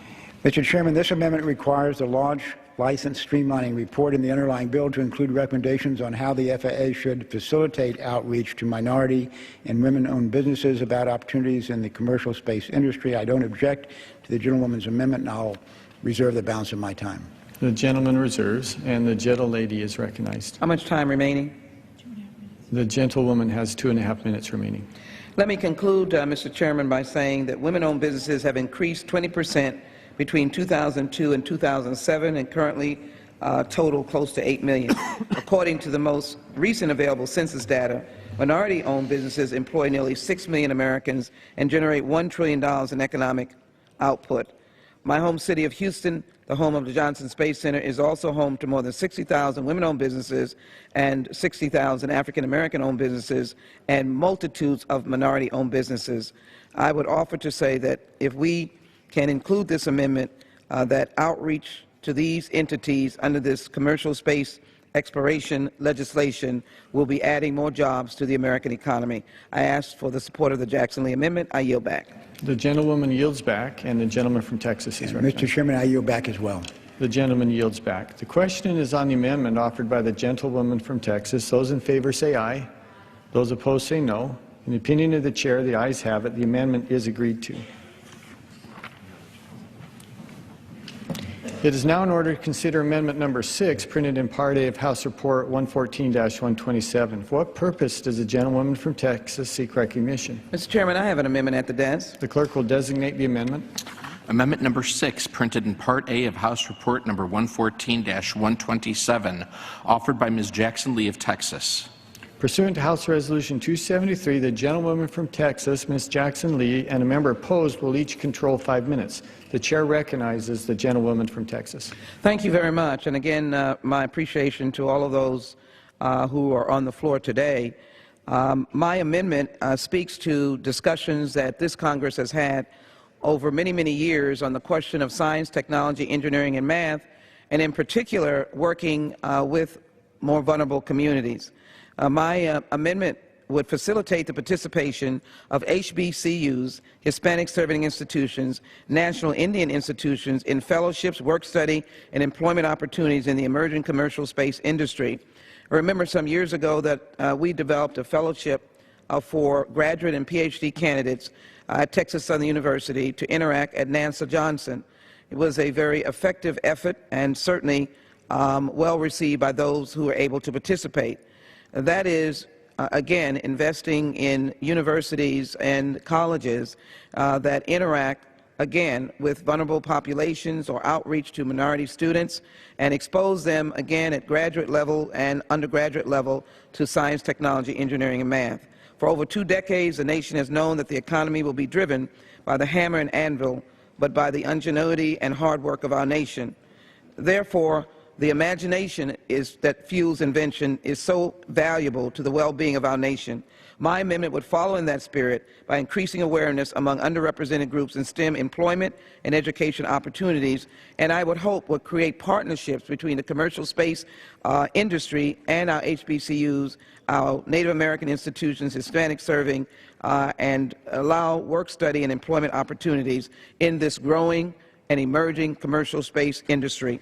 I believe it would be an excellent partnership and it would be an excellent contribution to the economic engine of this nation. I ask my colleagues to support the Jackson Lee Amendment, and I reserve my time. The gentlewoman reserves. For what purpose does the gentleman from Texas seek recognition? Mr. Chairman, I claim the time in opposition to the amendment, though I don't oppose the amendment. Without objection, the gentleman is recognized. Mr. Chairman, this amendment requires the launch license streamlining report in the underlying bill to include recommendations on how the FAA might facilitate the participation of historically black colleges and universities, Hispanic service institutions, and national Indian institutions in the emerging commercial space industry. I don't object to the amendment, and I'll reserve the balance of my time. The gentleman reserves, and the gentlewoman from Texas is recognized. I'd like to thank the gentleman for his support for both of my amendments, and I again would indicate that every opportunity we have to grow the economy and expand to those populations not fully included, this Congress should take an opportunity to do. I see in this amendment opportunity for jobs, but partnerships, and certainly opportunity for growing the engineers and other talented persons that we need for, in essence, a new America with a new economy, technologically based. I ask my colleagues to support the Jackson Lee Amendment, and I yield back. The gentlewoman yields back, and the gentleman from Texas is recognized. Mr. Chairman, I'll yield back as well. The gentleman also yields back. The question is on the amendment offered by the gentlelady from Texas. Those in favor say aye. Those opposed say no. In the opinion of the chair, the ayes have it. The amendment is agreed to.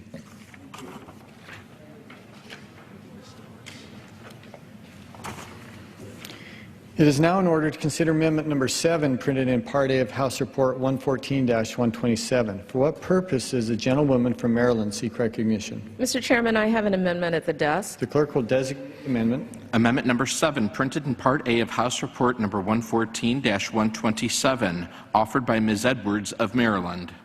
Pursuant to House Resolution 273, the gentlewoman from Maryland, Ms. Edwards, and a member opposed each will control 10 minutes.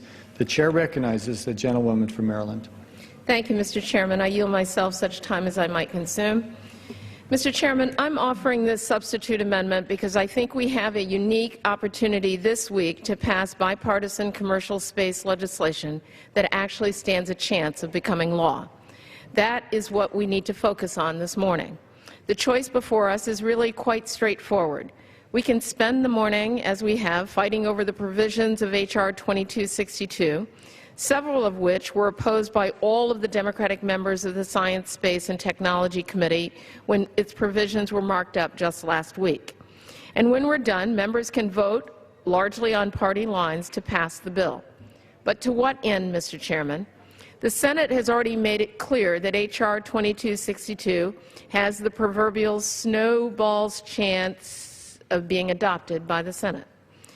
Pursuing House legislation, House passage of a bill that's going nowhere in the Senate seems to me to be the ultimate exercise in futility, and one that does a real disservice to the commercial space launch industry that all of us are trying to help succeed. But we don't have to go down that path. My amendment would replace the underlying text of H.R. 2262 with provisions of the bipartisan Senate commercial space bill, the one that was just marked up in committee just yesterday. And let me repeat that. The language in the substitute amendment, in my amendment, already has garnered bipartisan support in the Senate. It is language that is co-sponsored by Senators Ted Cruz, Bill Nelson, Cory Gardner, and Gary Peters, which is not something you can say about many other bills that we consider in the House. Now, the Senate bill doesn't have everything I would like to see in a commercial space bill. I'm sure that's the same for my Republican colleagues and for some in the industry. That's actually how legislation is made. However, it has a core set of provisions that I think we and the industry can support, and that's what good compromises are all about. The amendment addresses key issues facing the industry. It extends the learning period for another 5 years. It extends third-party liability and indemnification, the entire regime, for another 4 years. It provides commercial space launch licensing and experimental permit flexibility. It provides a NASA-sought definition of government astronaut and provides a path for streamlining commercial space launch activities. The Senate provisions also provide for a review of issues related to commercial activities in space, as well as matters related to space situational awareness data. They provide encouragement for the FAA and the industry to work together to facilitate the development of voluntary consensus standards. And they also ensure the International Space Station can remain a viable and productive facility through 2024. Mr. Chairman, that's what my amendment does. It doesn't give the commercial space industry anything or everything that some in the industry might want. But I would remind colleagues that the Senate bill has been endorsed by the Commercial Spaceflight Federation, the National Space Society, Students for Exploration and Development of Space, SpaceX, Blue Origin, and Virgin Galactic, among others. That's the Senate bill. That is the substitute that's being offered. So members today can feel perfectly comfortable that my amendment is one that the commercial space industry believes meets its legitimate needs. Mr. Chairman, as I've said in the beginning of my remarks, we have a clear choice today. We can maintain a counterproductive partisan divide and hold out for provisions that won't move this legislation even 1 inch closer to becoming law. Or we can step back, take a deep breath, and embrace the bipartisan compromise that our colleagues in the Senate have worked out. They've handed us a golden opportunity to move past partisan posturing and actually deliver legislation that can meet the needs of the commercial space industry and be enacted into law. Mr. Chairman, House Democrats support the provisions of my amendment. Democrats and Republicans in the Senate support the provisions of my amendment. If my Republican colleagues here today in the House can join us in supporting this substitute amendment, the provisions in the amendment, we can pass bipartisan legislation that could be on its way to the President for enactment in a matter of weeks. I can think of no better way to end this week, and I urge members to vote yes on the amendment in nature of a substitute, and I reserve the balance of my time. The gentlelady reserves. For what purpose does the gentleman from Texas seek recognition? Mr. Chairman, I claim the time in opposition to the amendment. The gentleman is recognized. And, Mr. Chairman, I'll yield myself such time as I may consume. Yes, this amendment seeks to strike and replace the entire underlying bill with Senate legislation, which differs with the House bill in many respects. The Senate bill, AS 1297, is a work product of the Senate. It has not been negotiated with any member of this chamber. In fact, the Senate just marked up the bill yesterday. This amendment abdicates the House's legislative responsibilities to the Senate. The Space Act paves the way for the next generation of explorers and innovators. This amendment prevents the House from providing any direction for the future of space exploration. We must consider what we will forfeit if we accept this amendment. The amendment significantly shortens the extension of the regulatory learning period and the extension of the indemnification regime. These changes reduce certainty in the commercial launch market and could threaten the jobs of thousands of Americans. These are hard-working men and women who depend on the extension of these laws for their jobs. They count on us to provide some certainty for their industry. This amendment strikes all of the common-sense transparency provisions in the Space Act and significantly shortens the extension of the learning period. This extension is essential to the health of the commercial space industry. Also, this amendment includes a significant reduction to the regulatory flexibility provided in the underlying bill. The underlying bill requires assessments from the FAA on the growth of the industry, constructive interactions between stakeholders and the FAA, a glide path to a safety framework that enables and encourages innovations and improvements in safety. These are all part of a development structure that combines lessons learned from the industry with the inherent government function to protect the public. The underlying bill preserves FAA's ability to regulate commercial human spaceflight in order to protect national security, public health, and safety. It also preserves FAA's existing authorities to regulate spaceflight participant and crew safety. This amendment does not include any comparable benchmarking tools for Congress to monitor the growth of the industry.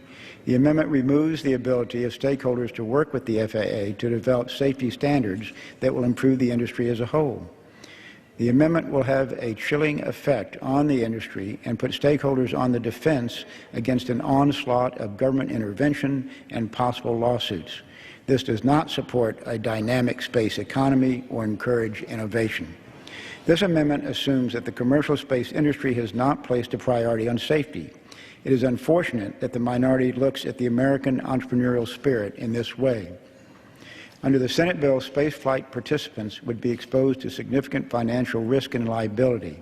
This amendment strikes the vital provisions of the underlying bill, which help ensure that human spaceflight is available to anyone who wants to participate. The minority talks a lot about safety. I appreciate that. I think everyone involved in the space industry places a high priority on these endeavors being as safe as possible. I just wish the minority had a higher opinion of the scientists, engineers, and technicians building these systems. Let's be clear, space is inherently risky. America's memory is imprinted with tragic events such as the Apollo 1 fire, Challenger, and Columbia.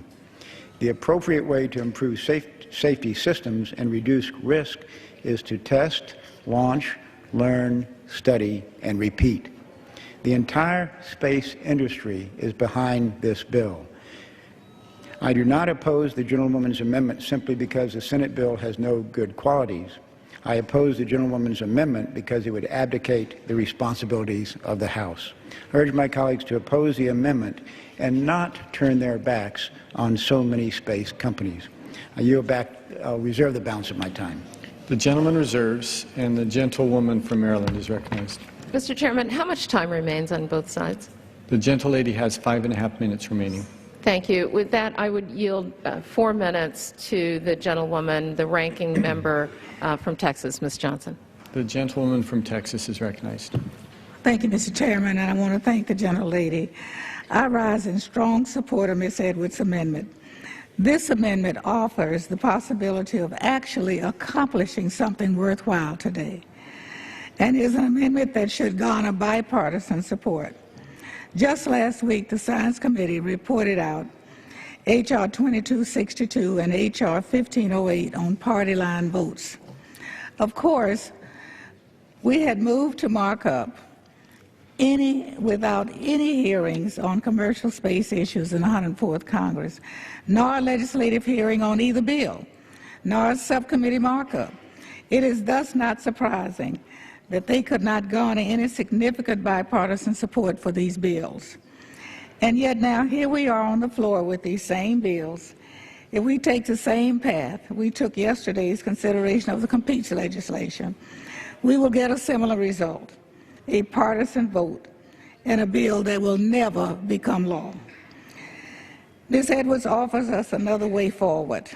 Just yesterday, the Senate Commerce Committee favorably reported out S. 1297, the Senate's bipartisan commercial space bill, a bill introduced by Senators Ted Cruz and Bill Nelson. As I said, it is a bipartisan bill that was endorsed by a large segment of the commercial space industry when it was introduced. Ms. Edwards' amendment simply incorporates the provisions of S. 1297 into her amendment. Mr. Chairman, instead of a meaningful exercise, we could vote today to approve a bipartisan legislation that the Senate Democrats and Republicans are supporting. While the Senate bill is not the bill I would have written, it is a vast improvement over the bill we have before us today. As the gentleman said earlier, America is exceptional, and that's why we have a Congress.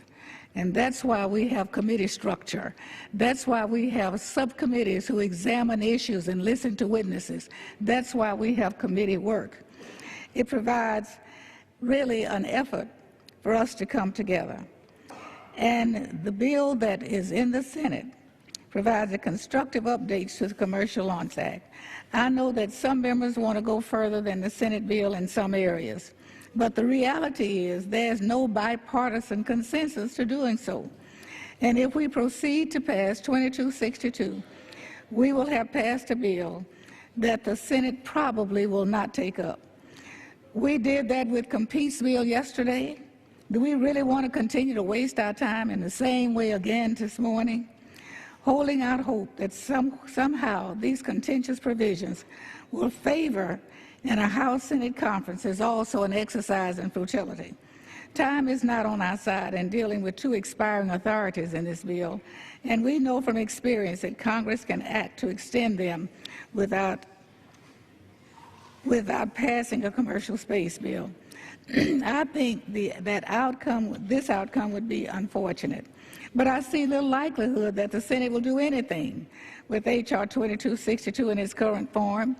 And in a conference, I think that House Democrats would be disinclined to support provisions that we are opposing today. Ms. Edwards' amendments offers us an opportunity to avoid months of pointless back and forth between the two chambers. We can pass legislation that we already know has bipartisan support in the Senate.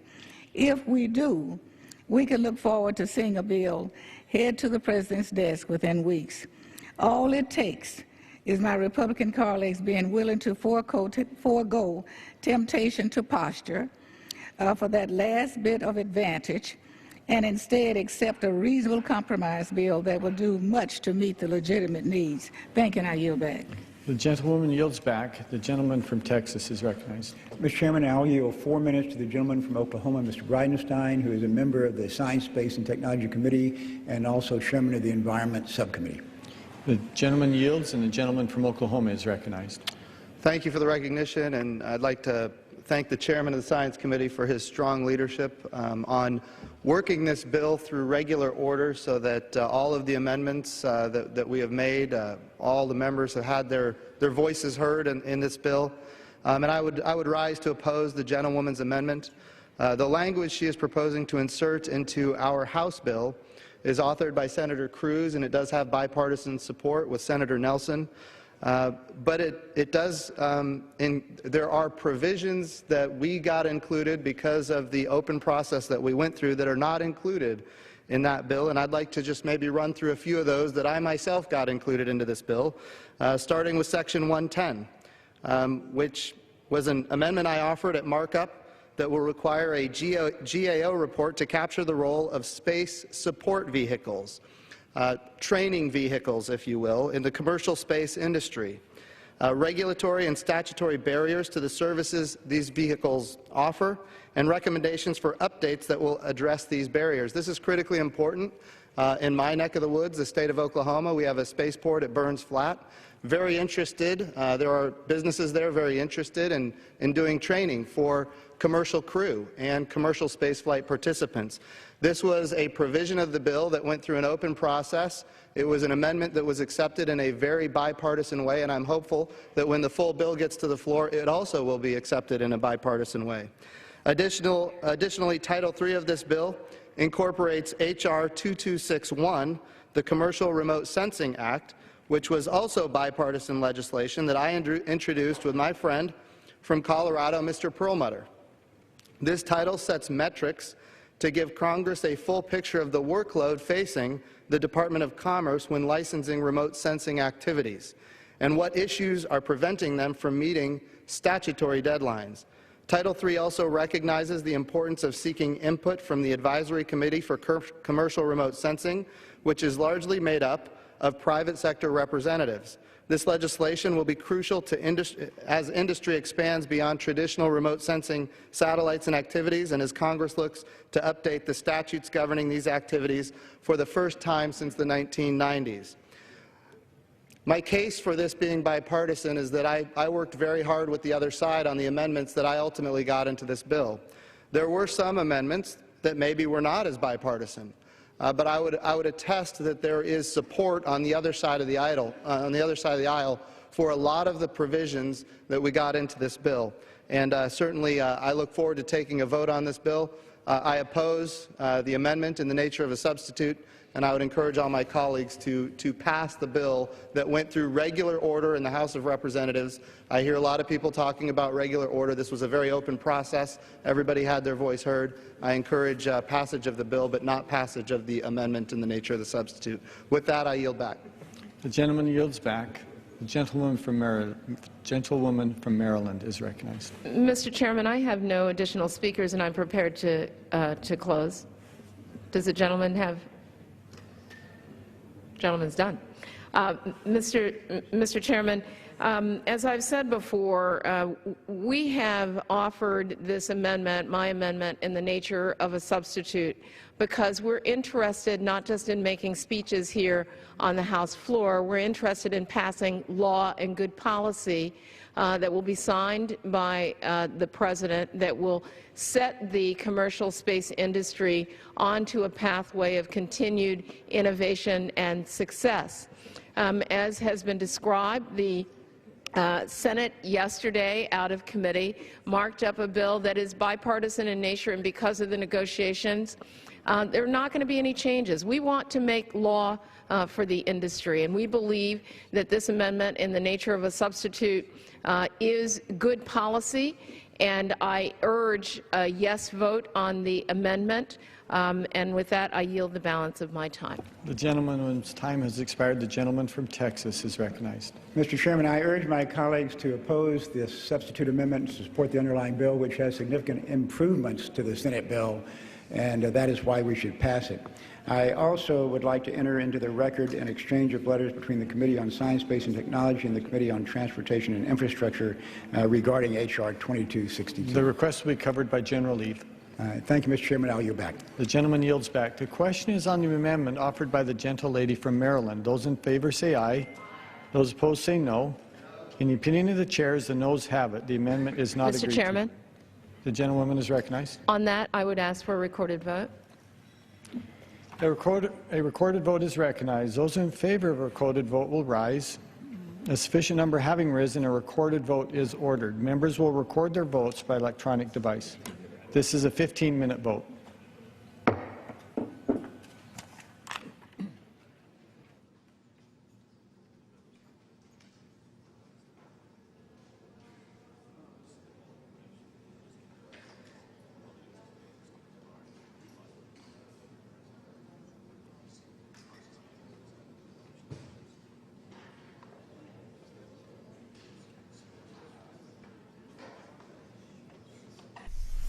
So the House is holding the first and likely only series of votes on this bill supporting the commercialization of space.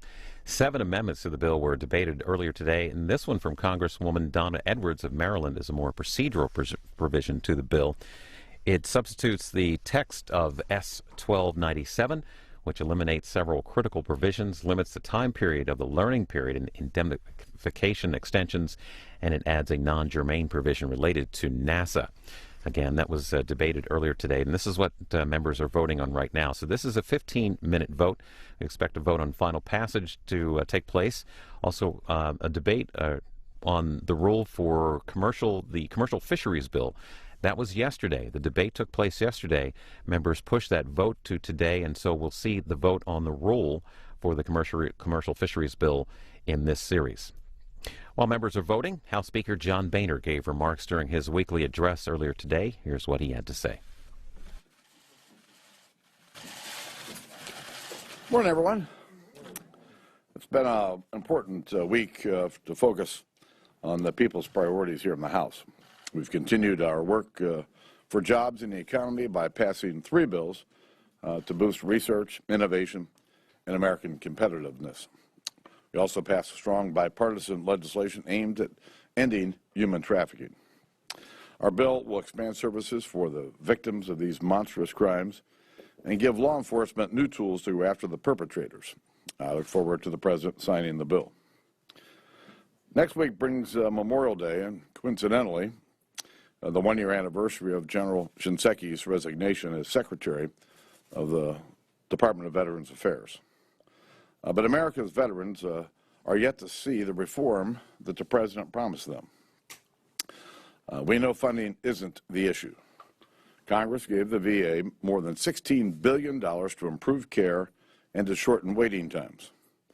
Meanwhile, the number of patients facing long waits is about the same, and the number of patients waiting more than 90 days has nearly doubled. The administration needs to offer a real, long-term plan to fix the VA. On Iraq, it's been a week now since ISIL fighters stormed Ramadi, the capital of Iraq's largest province. Hundreds of innocent Iraqi men, women, and children have been executed.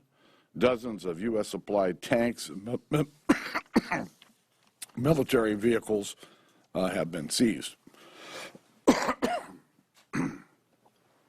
The White House still insists that no new strategy is needed. It says the president's policies have been a success. It's just as incredible. Things need to change. A stable and sovereign Iraq is vital to America's interest. And as I told the Iraqi Prime Minister when I was there before Easter, I was embarrassed that the Iraqis had to bring the Iranians in to help them with the fight in Tikrit. To win this fight, the president is going to have to scrap his policies that aren't working, lay out a broad, overarching strategy to defeat these savage terrorists. What could it look like? To start, instead of placing artificial constraints on our commanders, it's critical that we have a strategy that ensures that conditions on the ground dictate our approach. But I think security is just one piece of this overarching strategy.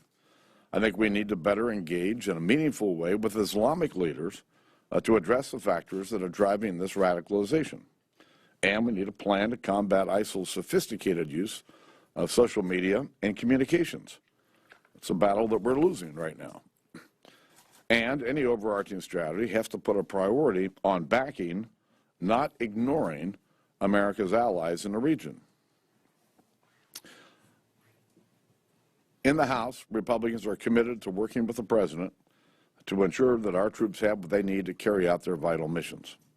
Sadly, Democrats continue to say they won't support a raise and pay for our troops until they get more domestic spending. So as we pause for Memorial Day to reflect on the great sacrifices made by those who wore the uniform, I hope they'll reconsider their position. After all, the American people sent us to Washington to focus on their priorities, not Washington's. And lastly, today is the last press conference that my press aide, Mr. Michael Steele, will join me at as he departs the Capitol after spending many years working in my office. I want to wish him, say thanks for a job well done and good luck. Mr. Speaker, could you respond to the Hillary Clinton emails that have been released to the press so far? Did you see anything in those emails that troubled you or that you weren't aware of before? I've not reviewed these emails. They're in the possession of the Benghazi Select Committee. I'll let them look at it. Mr. Speaker, Senator Cantwell is asking for a commitment that there will be a vote on XM in the House. Has she contacted you, and have you given her? She has contacted me, and I told her I would not make that commitment. Mr. Speaker, the White House has suggested it might be increasing support to Sunni troops and training new members of the Iraqi military in Iraq to help regain Ramadi and other areas. Is that enough to you to signal a new change in strategy? And if not, what else would you like to do? That's what we've been doing. If you look at the troops that we have in Iraq, they're there for two reasons. To secure, frankly, our embassy and to train the Iraqi troops. And while we're training some troops, I think their hands are being tied because all they're allowed to do is train. So McConnell did promise her a vote on XM, and you said you wouldn't hold the vote. I don't believe that to be the case. Okay, well, something happened that indicated she would vote for the trade deal. But I mean, it seems like you and McConnell are, with the Patriot Act and other issues, kind of working in parallel universes. No. That's not the case. No, that's not the case. You know, I have my issues here in this chamber. He has his issues in his chamber. I've got 435 members who have their opinions, and he's got 100 members who have their opinions. Nothing new. Could you explain the FISA, the difference in opinion on FISA and how that? You know, I do think that there's a big disconnect in terms of how they view our bill. I've been surprised by it, but at the end of the day, we've got to work our way through this issue, and I'm confident at some point we will. Can I follow up on that question? Because the Senate Republican leaders feel confident they'll defeat your bill, and they feel like they have a good shot at passing their straight extension. You're going to leave town while they sort this out. If that's all they send the House, will you pass it on June 1st? The House has acted. It's time for the Senate to act. If they act, we'll certainly look at what they do and make a decision about how to proceed. On XM, you have said you've not guaranteed a vote. We saw conservatives this week declaring victory that they thought the bill was dead, that it was going to allow the bank to expire. Do you think the bank will expire, or do you see there a path to maybe having some type of renewal with modification? You know, at this point, the only commitment I've made was to Chairman Hensarling that if the Senate sent a bill over, that there would be an open amendment process and the House would be allowed to work its will. It's the only commitment that's been made. There are a lot of options of what could happen. We'll just have to wait and see. Have you had any time to review the Ginta matter in the last 48 hours? No, no, I have not. Today, the State Department is hosting the fourth round of conversations between Cuba and the U.S. Do you know if the Congress is moving to trying to block the President's decision to remove Cuba from the list of countries that sponsor terrorism? And do you think it's time to remove the embargo? I do not think it's time to remove the embargo. And from what I've watched over the last 2 or 3 months, when it comes to Cuba, the administration keeps giving and giving and giving. But the Castro brothers are doing nothing. And when you look at their record of human rights violations, and you look at how they've run their economy into the ground, it's time for them to come forward. There are conversations in the House about what we can do to stop the president's actions. And I had a meeting this week with a group of members who are interested in stopping this progression toward normal relations with Cuba until such time as they begin to make serious changes in terms of the way they run their country. What's your understanding of what happens at the NSA and elsewhere if Congress doesn't come up with some kind of solution before the deadline? I would refer you to the DOJ letter that came up yesterday. What are your concerns? The House has acted. Time for the Senate to act. Have a good day.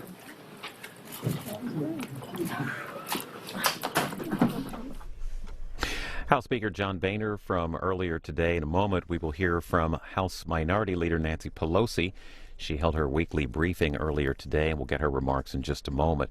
Again, the House voting on an amendment to a measure that would encourage and support the commercial development of space. Among the provisions of the bill is one that will prevent U.S. space companies from going overseas, where other nations have more favorable liability protection. A vote on final passage is expected after this. The Senate is in session today. They've been working for weeks on approval of Trade Promotion Authority. From the Hill today, the Senate voted to end debate on fast-track trade legislation, handing a significant victory to President Obama and moving the bill to a step closer to passage. Final vote could come as soon as today if senators agree to limit the final 30 hours of debate allowed under Senate rules. Senators voted 62 to 38 on the bill, which will allow the president to send a sweeping Asia-Pacific trade deal to Congress for an up or down vote and prevent the deal from being amended by Congress. Again, that vote took place earlier today. This also from the Hill. Majority Leader Mitch McConnell moved today to end debate on 2 bills authorizing the National Security Agency's surveillance programs, setting up a pair of rare Saturday votes in the Senate. McConnell filed cloture on the House-passed USA Freedom Act, which would reform the NSA programs. That bill passed the House in a 338 to 88 vote, but it has run into resistance from McConnell and other GOP senators.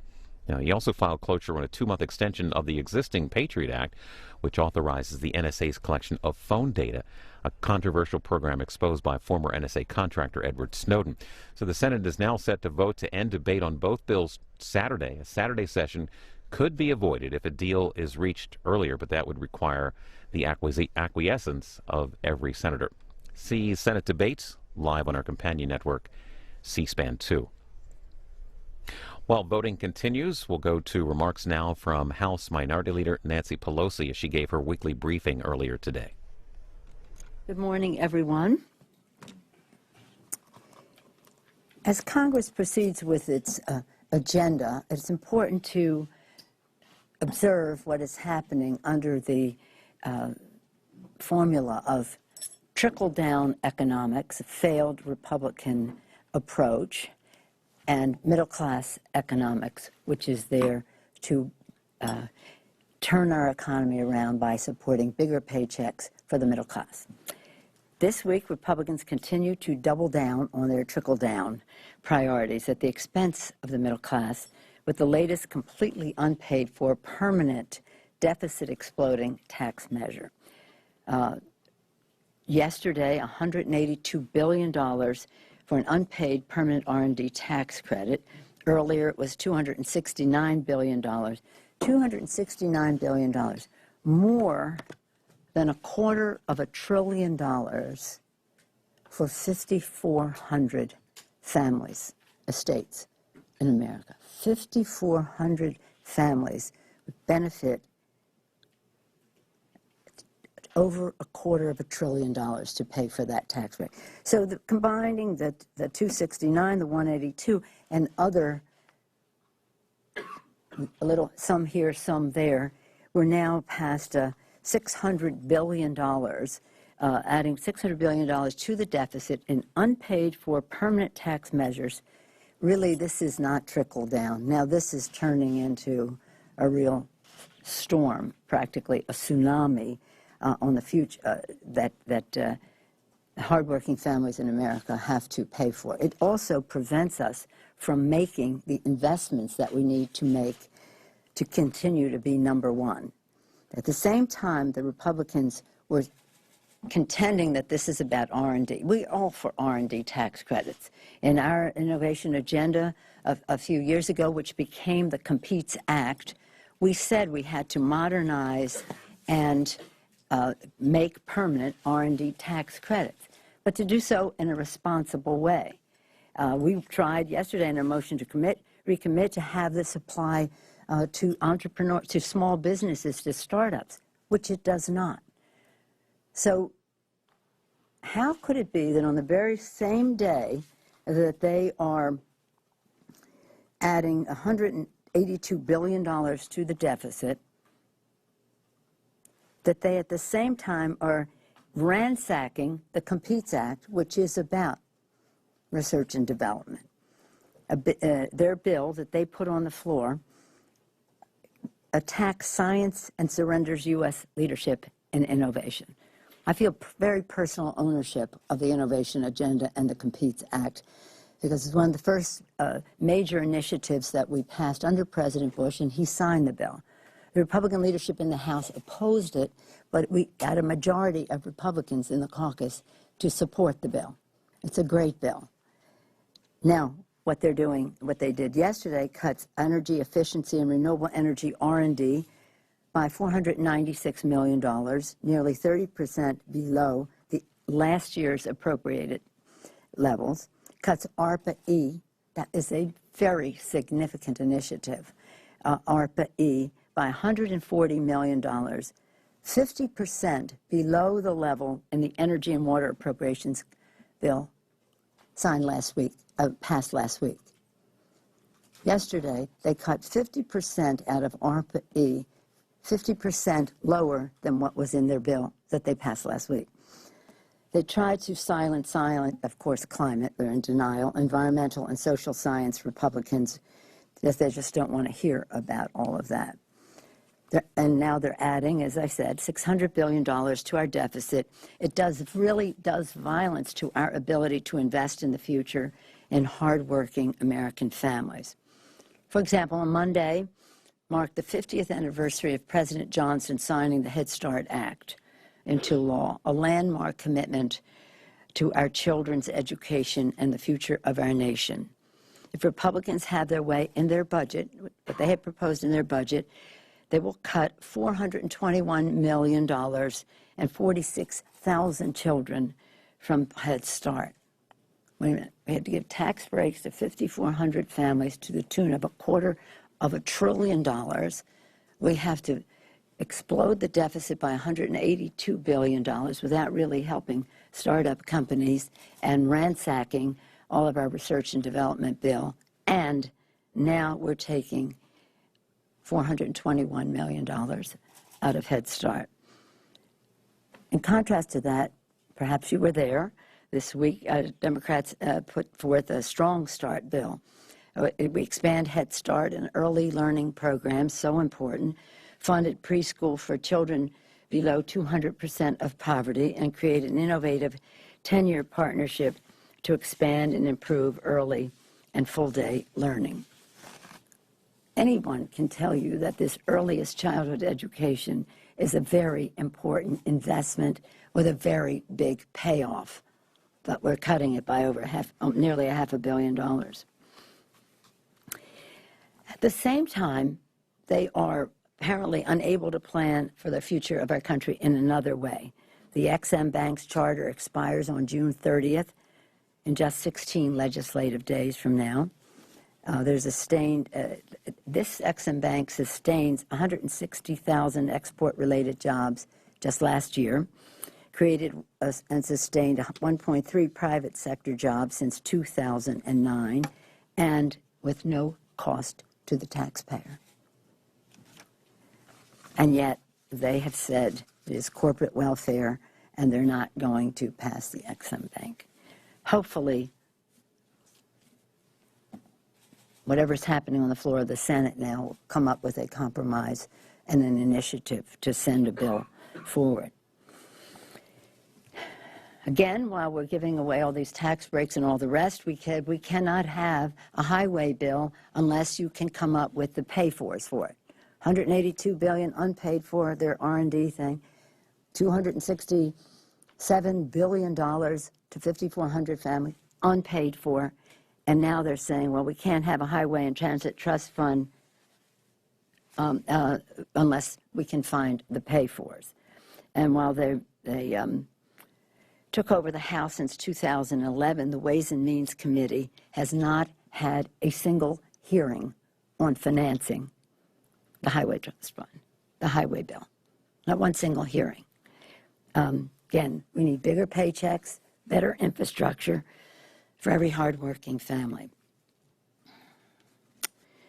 So Monday is Memorial Day. We remember what has been given up to protect our country. They died to keep us free, to make us free.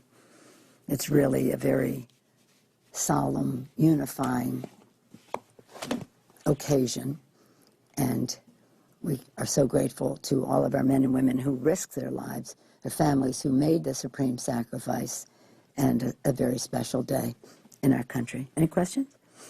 Question? No questions? Okay. Good. Yes, sir. A couple days ago, Speaker Boehner called on President Obama to essentially reset on the authorization for the use of military force, said that the president has come up with a new strategy to fight ISIS and ISIL. What was your reaction to the Speaker's comments, and what do you think about the debate going forward in Congress? For nearly 1 year, we've been asking for the Congress to take up the authorization of the use of military force. In the summer, we were asking the Speaker, can we do this when we come back in September? Can we get ready for this? The Speaker said no, he wasn't going to do it before the election, and we'd have to wait. And then we had to wait because he said it has to be an initiative. The president should put something on the table. The president did. We've discussed this before. 3 areas of decision-making. The geography, how extensive it is in terms of geography. The timetable, how long is this authorization for? And the scope. What is the definition of the scope? The White House put a very clear authorization on the table for us to act upon, to a Congress to make work its will, to expand or limit in any of those categories or add them. So the idea that it should be after the election, it's well after the election, that the initiative should come from the White House, it has. How could it be that all of this is happening and Congress has refused to have this conversation on the floor of the House. So I don't know really what's different about what the Speaker said. He said the President should put something on the table. The President did. We can. It's a non-starter here in the House that, essentially the powers that he has with the 2001 and 2002 AUMFs give him. Well, then Congress can act. It can repeal those. So, Congress can act. The Congress can say, we think this geography is too broad or too narrow, the timetable is too short or too long, and the scope is too aggressive or not aggressive enough. And if he thinks that the existing authorizations that are there should be repealed, then act upon it. Act upon it. I don't really quite understand why they're saying you have more authority because we gave it to you and we can take it away. But I don't know the continuation of that sentence.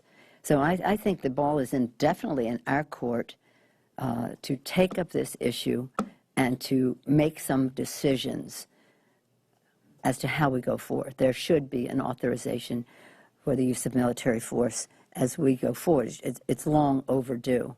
And every timeline and every requirement that the Speaker has asked for has happened. Now it's up to us. Oh, yeah. Yes, sir.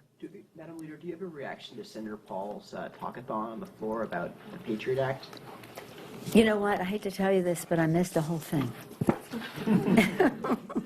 I know that it happened. I don't know. You use the term talkathon because clearly it doesn't qualify as a filibuster.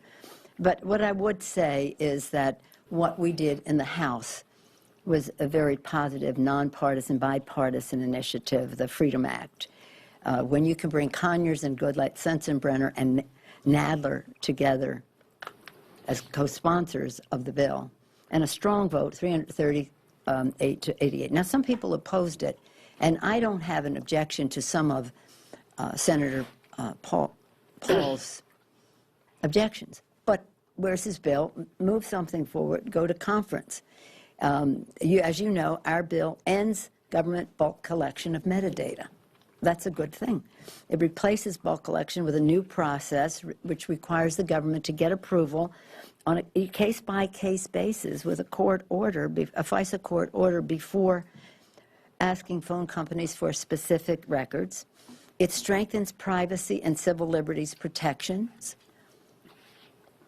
We always want more in that regard, but it makes great progress in that regard. It increases transparency through a panel of amicus brief legal and technical experts to provide guidance on privacy and civil liberties, technology, etc. These are nonpartisan in their nature. Both sides of the aisle have these concerns about civil liberties and privacy.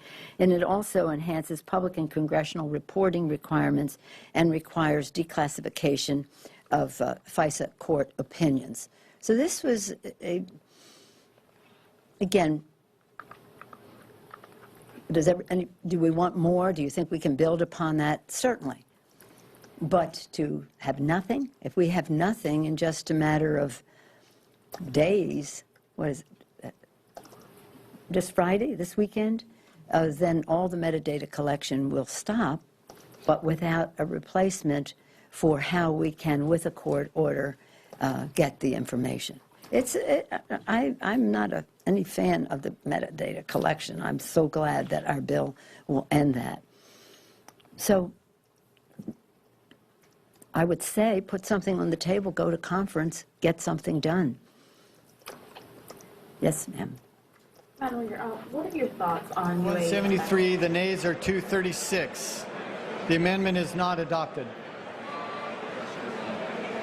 The question is on the amendment in the nature of a substitute as amended. Those in favor say aye. Those opposed say no. The ayes have it. The amendment is adopted. Accordingly, the rule of the committee rises.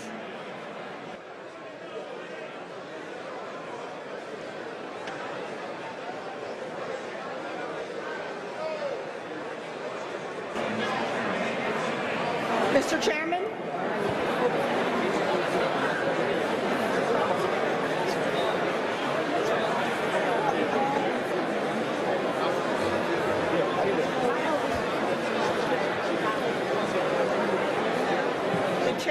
Committee of the Whole House on the State of the Union reports that the committee has had under consideration the bill H.R. 2262 and pursuant to the House Resolution 273 reports the bill back to the House with an amendment adopted in the Committee of the Whole. Under the rule, the previous question is ordered. Is a separate vote demanded on any of the amendments to amend reported from the Committee on the Whole? If not, the question is on the adoption of the amendment and the nature of the substitute is amended. Those in favor will say aye. Those opposed, no. The ayes have it, and the amendment is agreed to. The question is on the engrossment and the third reading of the bill.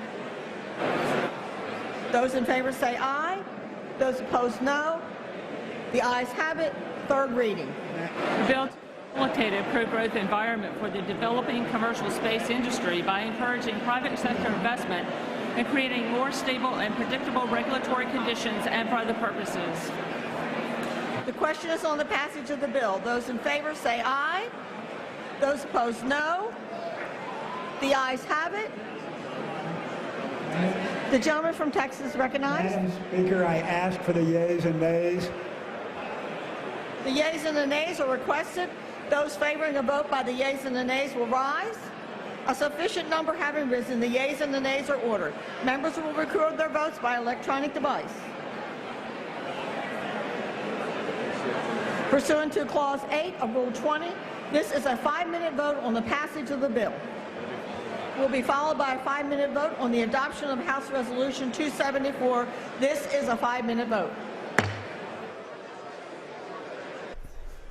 The House now tallying final passage votes on this measure that encourages and sets limits on the commercial development of space flights. After this, we expect votes on approval of the rule for debating a commercial fisheries bill. Rule debate took place yesterday, members proceeding to votes on the rule today. Earlier, you heard House Speaker John Boehner respond to a question on an element of the investigation into the attack on the U.S. invasion, that is, of the U.S. Embassy in Benghazi, Libya. Republican Congressman Lynn Westmoreland of Georgia is expected to come to the floor this afternoon during special order speeches. He'll talk about Benghazi. He serves on the House Select Committee examining what happened during the attack on the embassy. So we'll see that before the House wraps up today.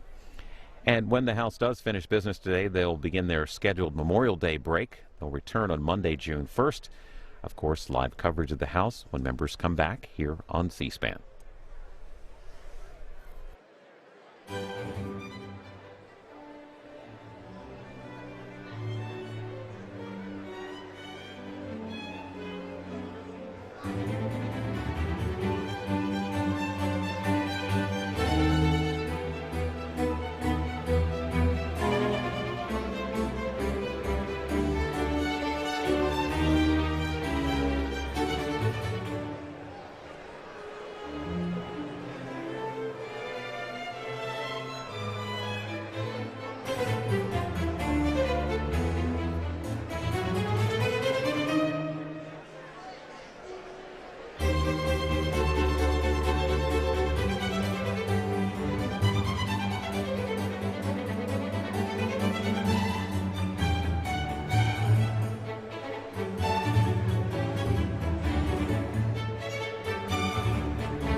And the nays are 133.